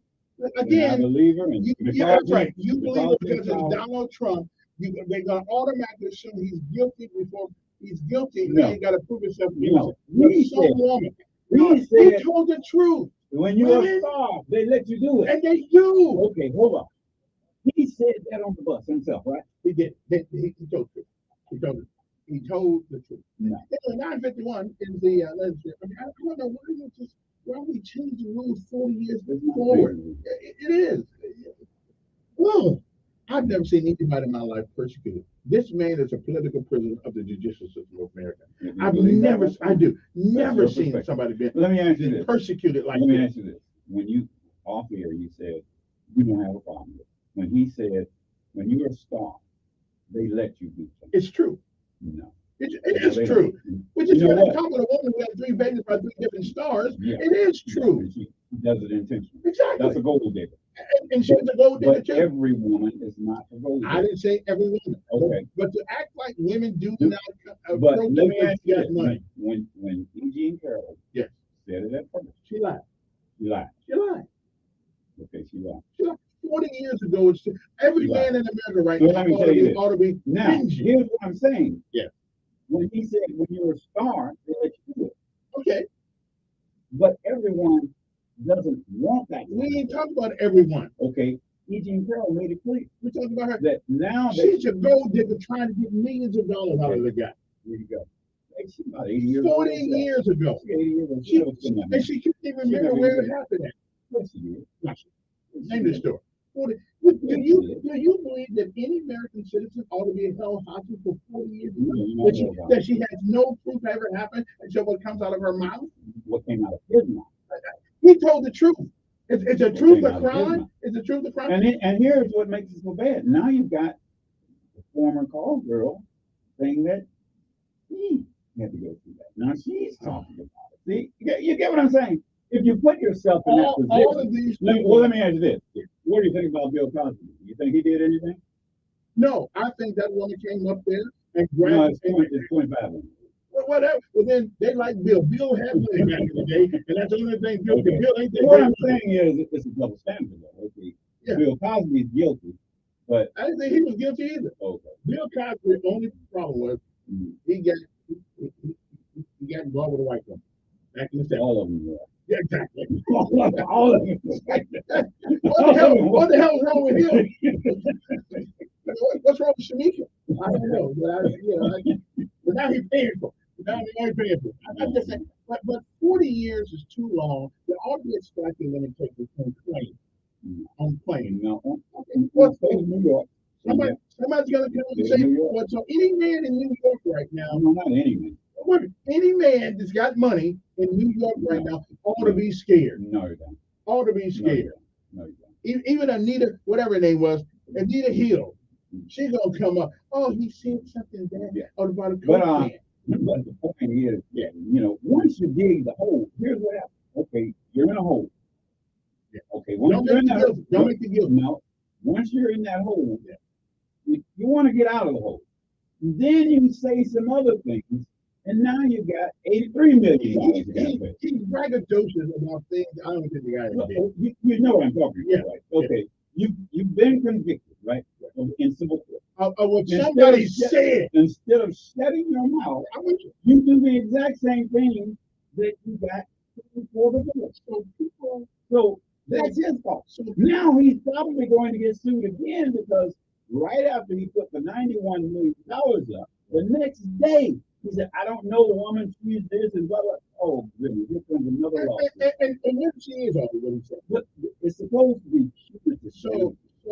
So because it means if I punitive them, it's punishment to stop you from doing that. So because a woman said something that happened 40 years ago, he's supposed no proof. It's what he said. In other words, you just paid $5 million. You put up $5 million cash of your money. Yeah. Okay, right? Yeah. To say, okay, I'm going to appeal this. Yeah. Okay. You go out and run your mouth again. Sometimes, but again, okay. Now you've already. So in America, we lose our freedom of speech. No, because some woman claims something happened 40 years ago. Here's what I'm saying. You were sued for defamation. All because of what she said. I know it's because of what you said. Good morning. Yeah. That's defamation.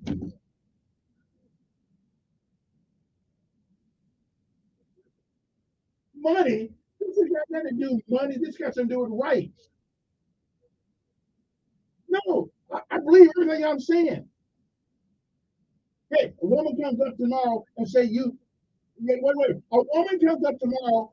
Wait a minute. If a woman comes up tomorrow and say you attacked her, what about that? Yeah, well, I'll give you a minute. Go ahead. Should a woman? Well, let me ask you that. I'll shut up. Should any woman be able to come up and say you raped her 35 years ago? No, not murder. This ain't murder.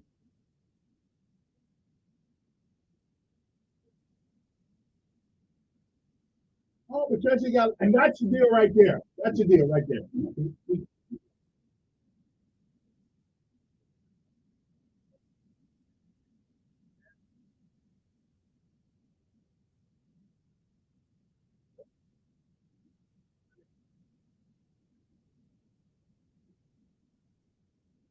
Yeah. Yeah.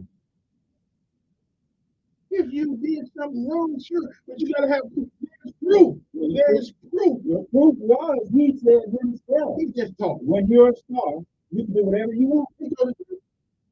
Well, if that's the truth, if you got money, women will come to you. No, give it up. You can do whatever you want. Okay. I gotta run. I got one more. I got two calls I gotta run. Come on, who's this? Quickly.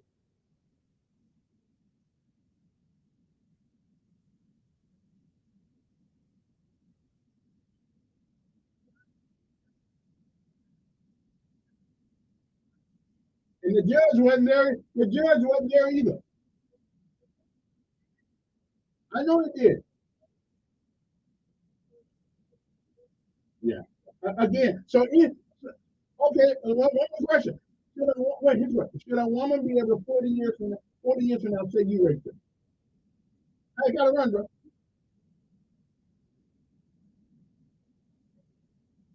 I gotta go. We'll talk about it. Carry it out.